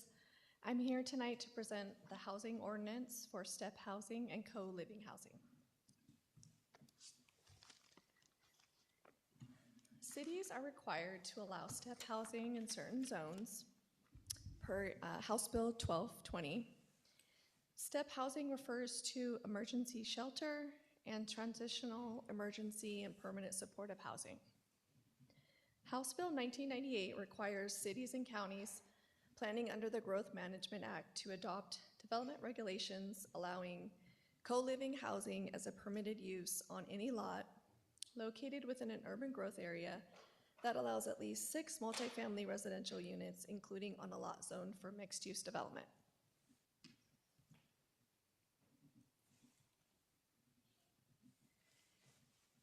The city has allowed community housing services and permanent supportive housing since the adoption of the Unified Development Regulations, or UDR, which was adopted in 2019.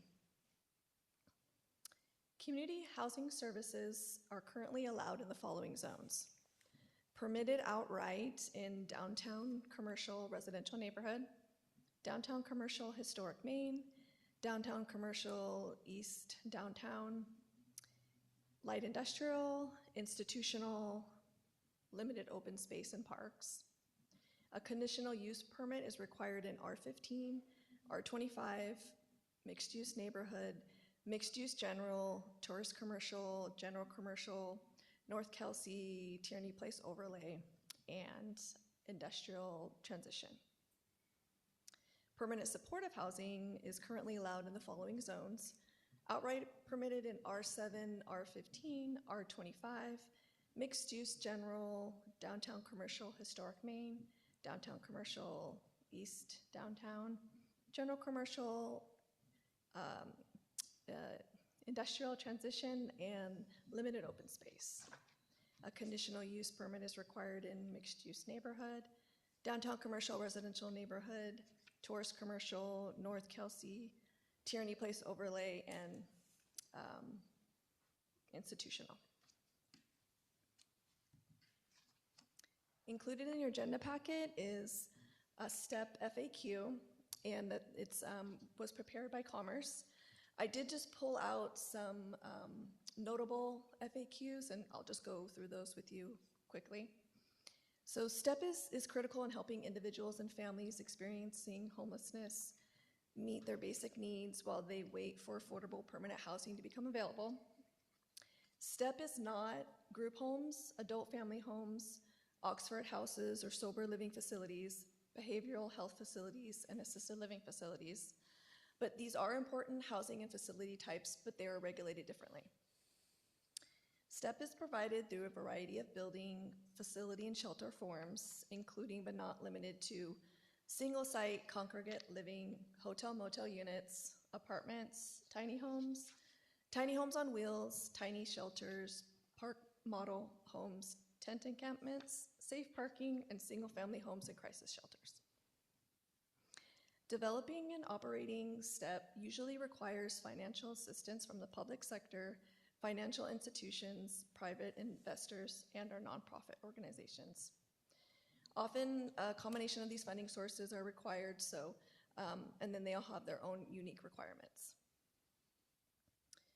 Washington State does not license and have operating requirements for most STEP programs under state law. However, shelters are required to obtain a license through the Department of Health.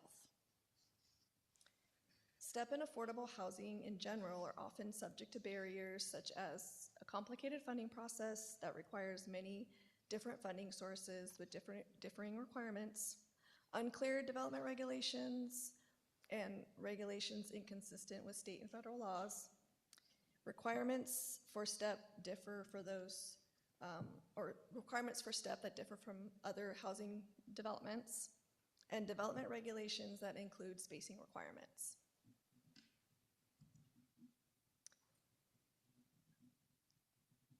So I provided some examples of what these different types of STEP housing developments are. So the first one I have on the screen is a Compass Health Permanent Supportive Housing, and that's located in Everett, Washington. It was completed in 2021. This is a permanent supportive housing. It has 81 studios and 1 3-bedroom unit. The 82-unit permanent supportive housing development is operated under the Housing First model, and I did include the Housing First model as an attachment to the agenda packet if you wanted to read more on how that works. This has the ground floor, resident supportive services, and independent studio apartments above. I also provided the definition of permanent supportive housing on the screen.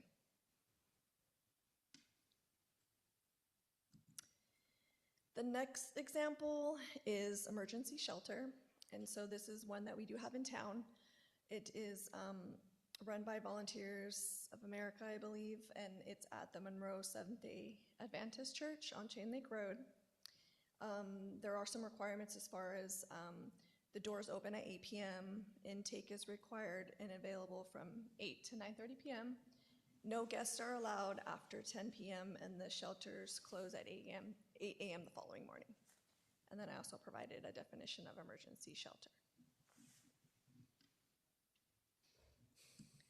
The next example of a STEP housing development, this one is from Catholic Community Services. This is in Tacoma. Transitional housing gives residents an opportunity to save money for permanent housing and get back on their feet. Many of the transitional housing properties that Catholic Community Services run offers a variety of essential supportive services such as counseling, housing counseling, employment assistance, computer access, and drug and alcohol recovery support. And then on the screen is also the definition of what a transitional housing is. The next example is emergency housing. This one is run by Everett Gospel Mission. These are, used to be apartment buildings. They are now emergency housing. They have space for up to 100 women and children, and each person receives personalized care and is given access to nutritious meals, beds, clean clothing, spiritual support, addiction recovery, life skills training, employment help, and more. And then I also provided the definition for emergency housing. So the next example is not an example of STEP housing. This is the other state requirement that the city needs to provide in its code, and it's co-living housing. This is an example of a property, it's considered an affordable urban co-living development, and it's called The Roost, and it's in Seattle. Most of the units have double height spaces with a small bed loft, freeing up the main level for a workspace or an office space. And then they share the kitchen space, a dining area, a meeting space, and some other areas like a TV lounge and storage. And then this is, I also provided the definition of co-living housing. So these are just some examples I wanted to provide so you know what we're talking about when we're talking about these different housing types. The proposed code changes are adding a definition for co-living housing because the code currently doesn't provide one, allowing co-living housing in the multifamily residential zone and mixed-use zones as required by the state statutes, allowing STEP housing in the following zones, tourist commercial, limited open space, and general commercial as required by the state statute. So just go back again to talk about where STEP housing is required. They're required in zones that allow residences and hotels for permanent supportive housing and transitional housing, and zones that allow hotels for emergency housing and shelters. Co-living houses, yes? Councilmember Walker. Sorry, rather than making you guys have to go back 20 slides okay. in 10 minutes, Yes. Can you go back one slide? On the last bullet point where it says allowing STEP housing in the following zones, is that saying that that is required, or is it saying that Monroe currently allows STEP housing in the following zones? So yes, so this slide references where we need to provide STEP housing. The first or second slide is the zones that we already currently allow these types of housings. Okay. Types, yeah. So this is what we need to do. So like the limited open, can you give me an example of the limited open space zoning? see. I know, I'm trying to, It's, Yeah, it's hard to picture the map. So there is, East so if you Monroe. go- Yeah, East Monroe, I was gonna say. As So if you're you- headed out of the yes, city? Got it. yes, so those big properties, those are zoned limited open space. Okay, Yeah. thank you. Mhm.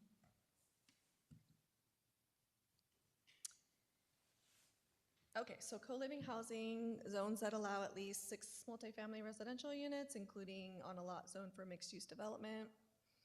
And then just wanted to state that, yes, these are state mandates, but they also align with the City of Monroe's housing policies and Imagine Monroe. This housing ordinance will allow housing options for the most vulnerable residents, which in turn can provide a pathway of achieving attainable permanent housing. The next slide just shows the timeline of this ordinance that we've been working on. As you may remember, this first came to council as an interim ordinance. So currently we are in compliance with state law because the council did adopt the interim ordinance. So now we're working on doing the permanent ordinance, which staff took to Planning Commission for introduction in January of this year. The public hearing was held on February 9th of 2026, and the Planning Commission adopted the findings of fact and conclusions of law on February 23rd of 2026.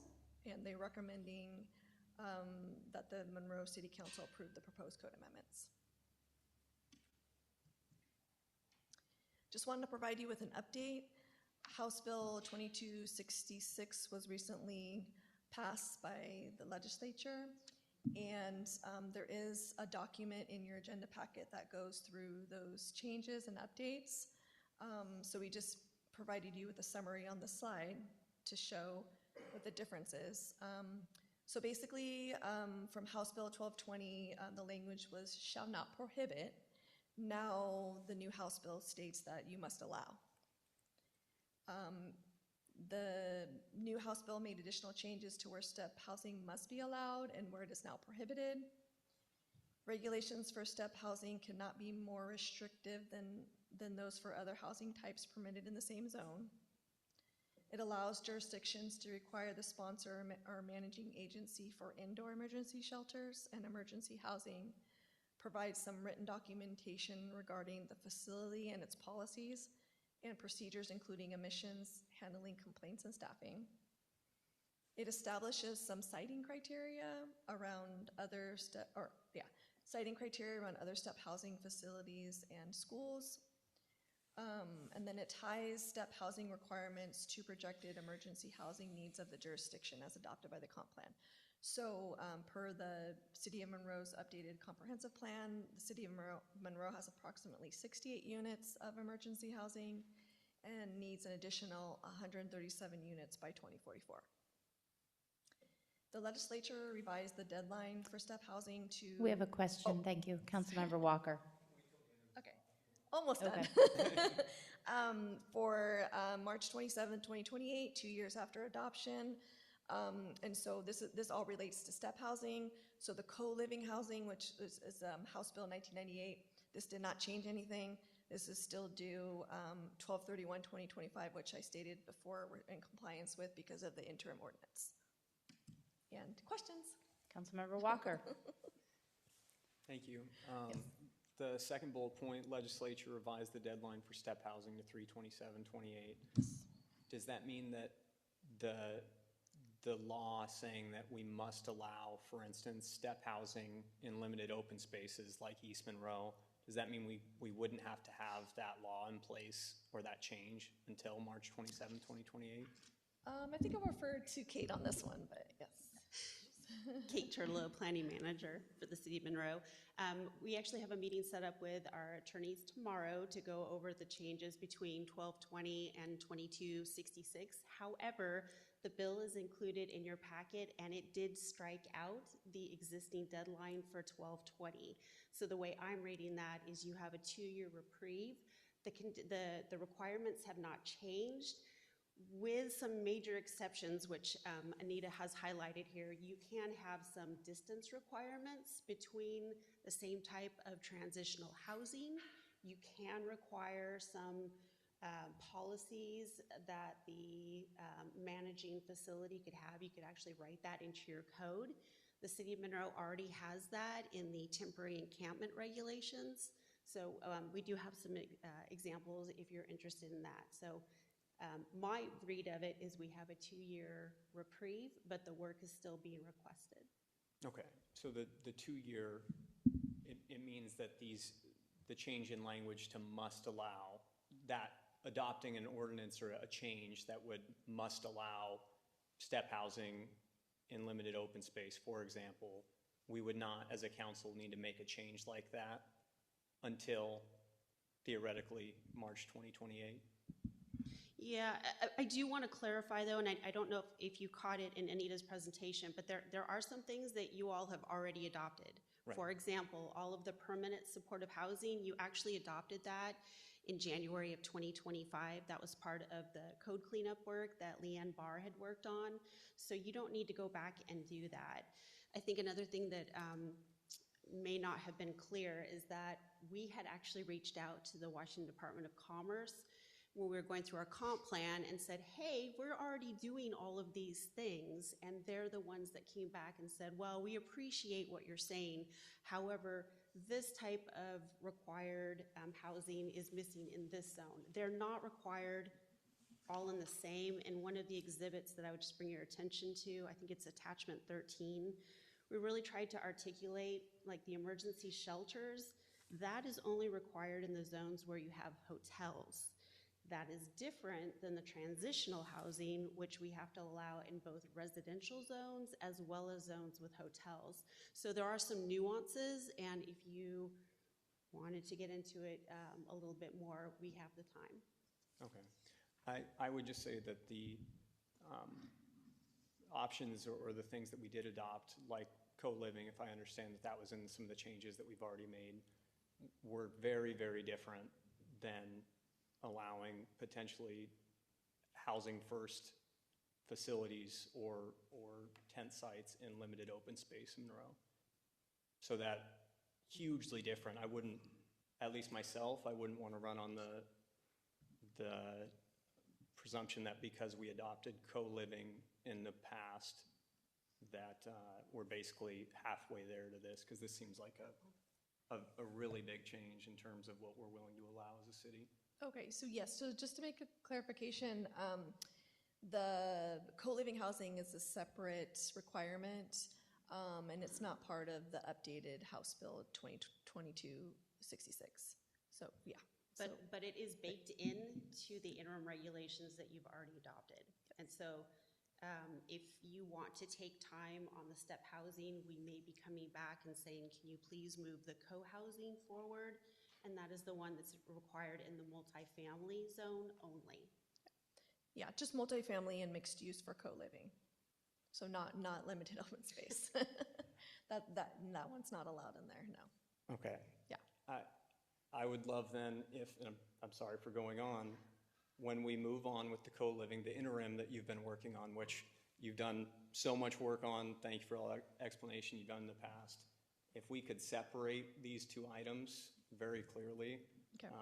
Because they are very different, I would really appreciate that. That way we don't get into a situation where it's like we like 70%, but by the way, this huge change in the scope or the ability of a city to handle its own zoning. Yeah, thank you guys. Okay, thank you. Thank you. Councilmember Fisher. Yeah, I agree with Councilmember Walker on that. And just knowing that this is convoluted and complicated by design, is how this works, unfortunately. Thank you for the presentation. Some of this is just going to be comments of just the continued regulation that the state puts on the cities that I am not for. I think in your presentation you had mentioned that tents were part of this also. There were no examples of actual tents up there. We showed really nice, neat, well-kept, shiny buildings. Washington State tent encampments housing, I Googled, look much different than those buildings that are shiny and new and well-kept, just to kind of keep that in mind and where we're being driven and what we have to accommodate because of our state. We have a very robust human services department. We take care of people that are in need. We take care of people that have certain challenges in our community, and we do a really good job at it. And I'm just really tired of getting all of these things pushed down our throat. So that's all I have, more of a comment than a question. Thank you. Thank you. Kate? Can I just want to give you a point of clarification. The temporary tent encampments, that was actually adopted by the city back in 2021. So that is very separate from the step housing, which is the supportive temporary indoor shelters. So I think one thing that we will try to work on is better articulate what you have already adopted and what we're asking you to do and the new criteria that we could apply. Thank you. Councilmember Fulcher. Thank you. I thought I heard you say that the regulations that we would adopt would need to be no more stringent than any other kind of housing regulations, correct? Yes. So in its nature, intent, the encampments are different. So, because we did do a set of regulations on encampments, and it was a certain amount of months per year in each spot.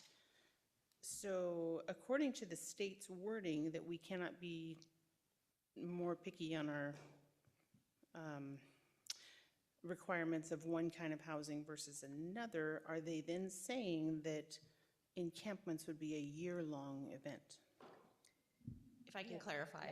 Thank you, I would love that. So I want to be clear, the temporary encampments that you have already adopted in 2021, we are not asking you to make any changes to that.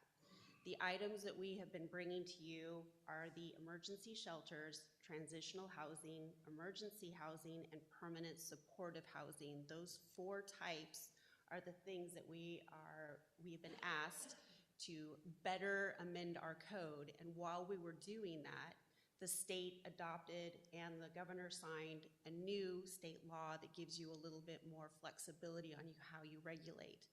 Tent encampments are done. That's not what we're talking about. I just wanted to clarify because the comment was made that tents are done differently. We are not going back there. You have already done that. You are compliant with state requirements. That's not what this is.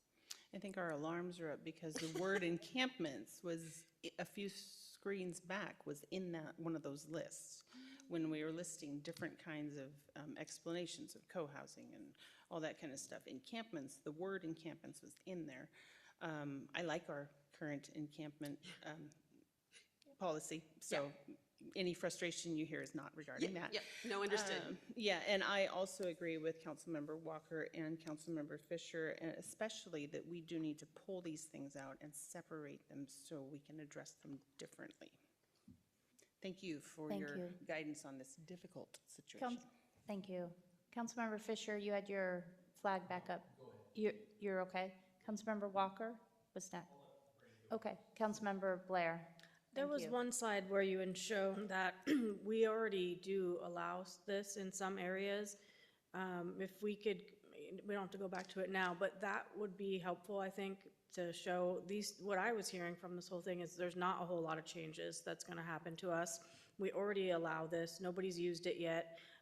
And then the changes that this legislation is minimal, that we have to just add it to a couple more areas. And in all the areas that it's that I looked over, it makes sense where we would be putting these. So this is not really a concern of mine. I think if you guys just show us again what the changes are. And yes, co-housing different than STEP, because the co-housing, as you saw in that picture, it's actually a thing that people want. It's a market rate thing that people in Seattle or urban areas are looking for.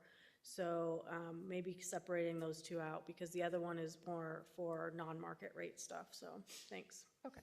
Yeah, thank you for those comments. Councilmember Walker? Thank you.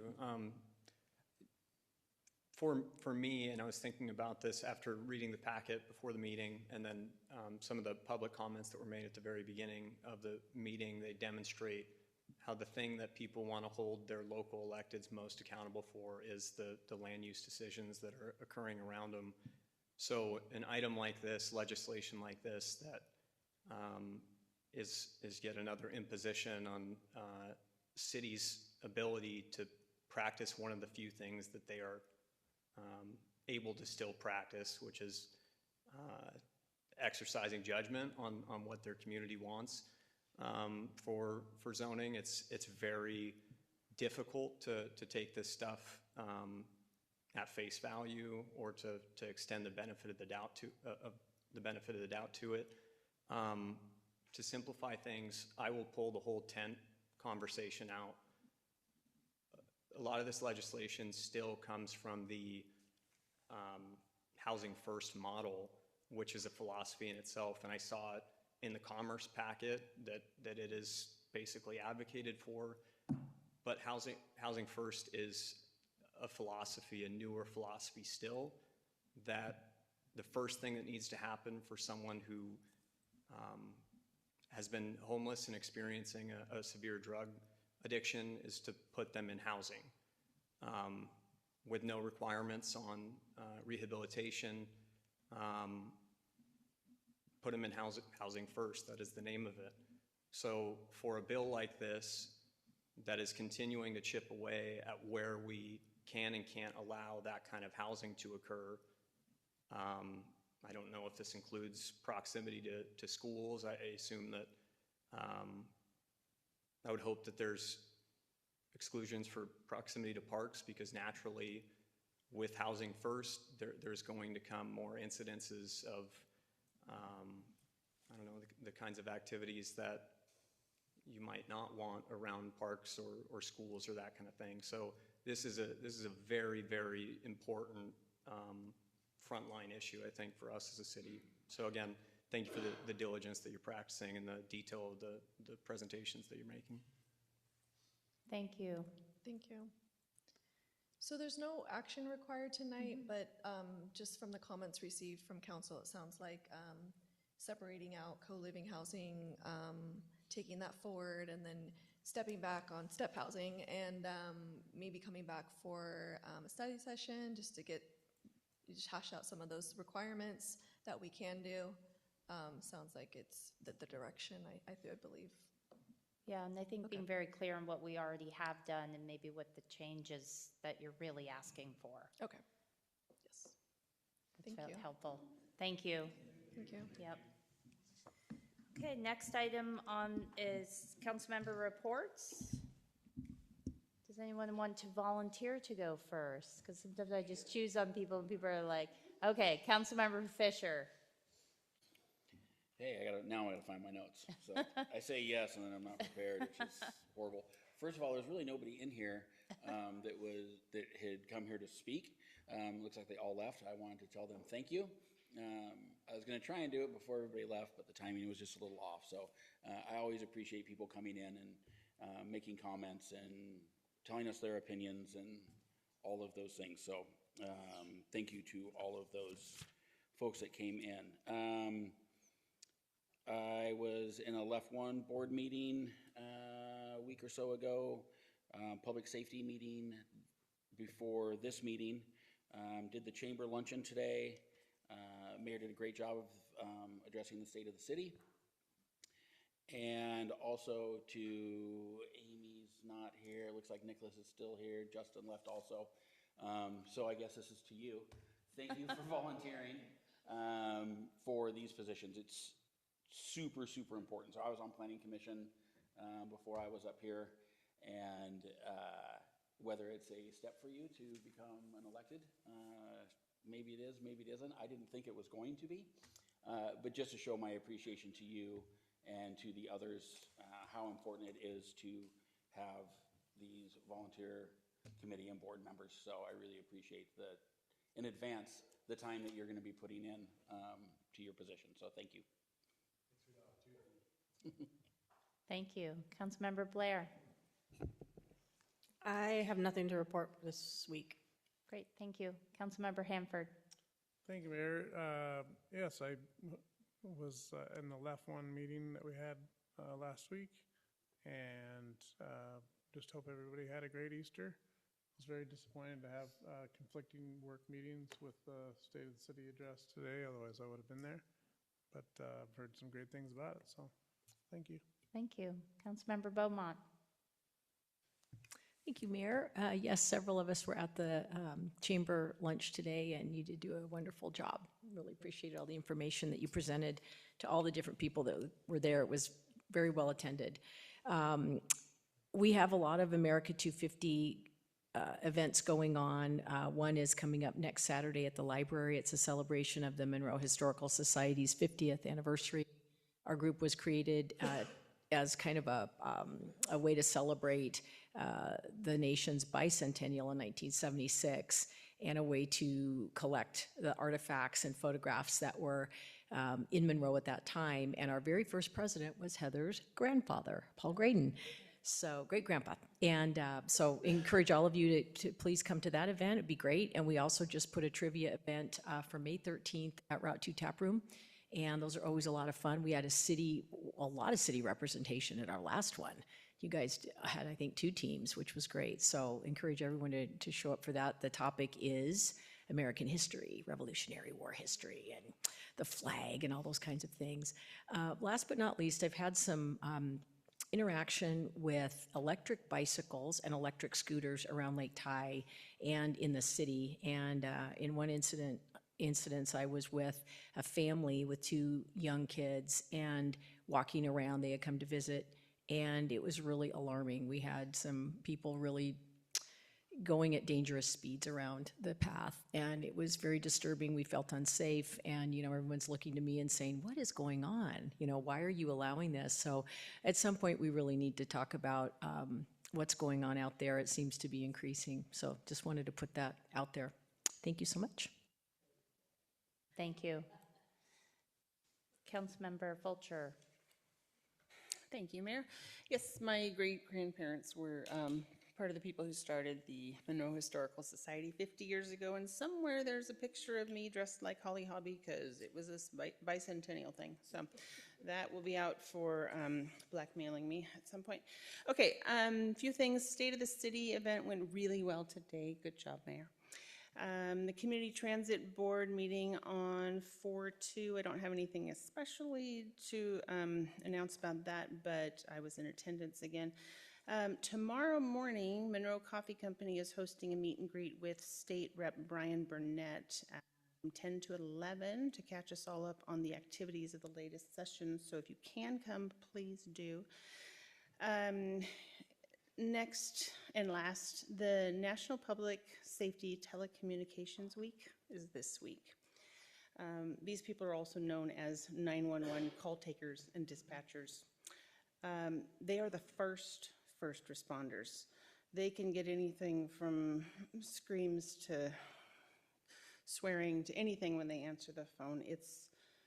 People don't call them on a good day. They never call up and say, hey, 911, I'm having a fantastic day. It's the direct opposite. I just want to personally thank so many of our 911 dispatchers and call takers, one of whom is my big sister, who has been doing it for over 25 years, and I'm very proud of her service. So that is it. Thank you. Thank you. Councilmember Walker. Attended the community Easter egg hunt with my boy and my wife, and Director Teague. It was so well done. It was awesome. We had such a great time. Pam was also out there giving away America 250 swag. The city workers that were out there had the energy. It was wonderful. It was community. Yeah. So thank you to you and your team for putting that all on and all involved. Yeah, thank you to everyone who came out tonight. I had hoped that more had stuck around to see that last item, to get an indication of the pressure that we are under constantly to adopt things that are so difficult. And that's a trade-off of being an elected, is you have to be the one that says yes to some of those things that no one, that they're always very difficult. So, but still, every person that came out earlier, thank you. and congratulations to the new appointees. The not Justin, Nicholas, but Justin and Amy as well. Lastly, a few times I bring up in these comments like ideas almost of things I'd like to see us kind of talk about in the future. And so I'm hoping if I can get a second or maybe a third on a potential policy idea or discussion at a future meeting or a special meeting.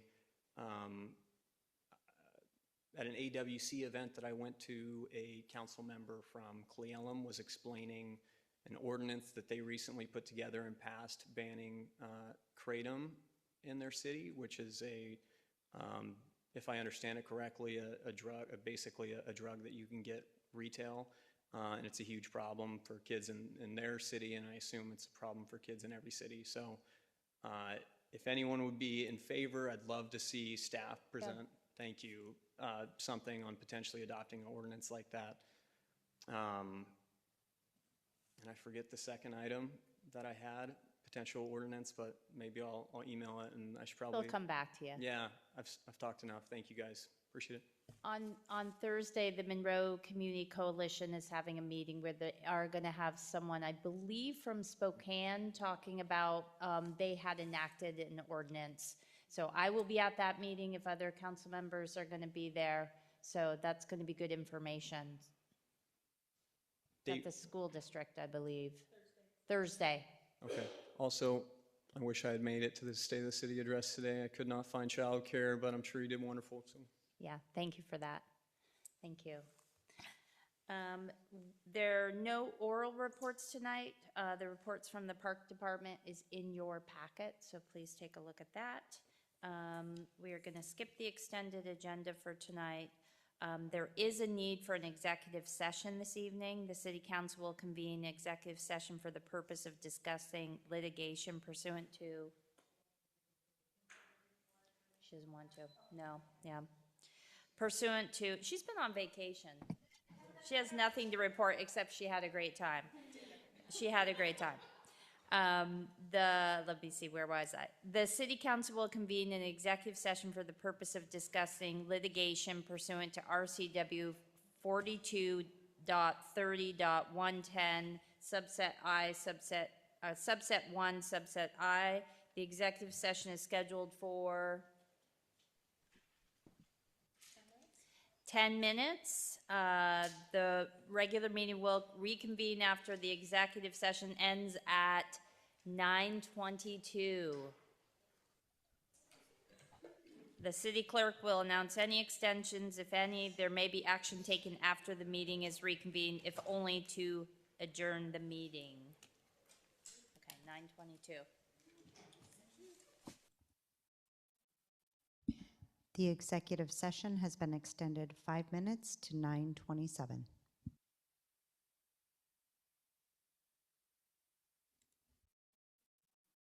The executive session has been extended 3 minutes to 9:30.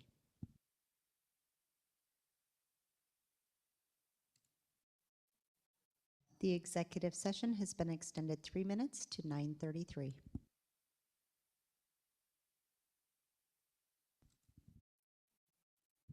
The executive session has been extended 3 minutes to 9:36.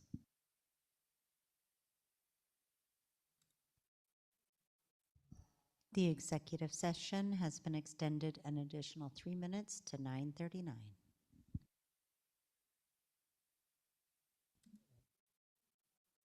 The executive session has been extended 2 minutes to 9:41.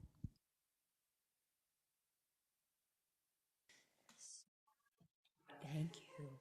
The city council meeting is now reconvened. There being no further business, oh, I should say the time, 9:41. Yeah, jeez. There being no further business and no objections, the meeting will be adjourned. Hearing no objections, the meeting is now adjourned. Good night.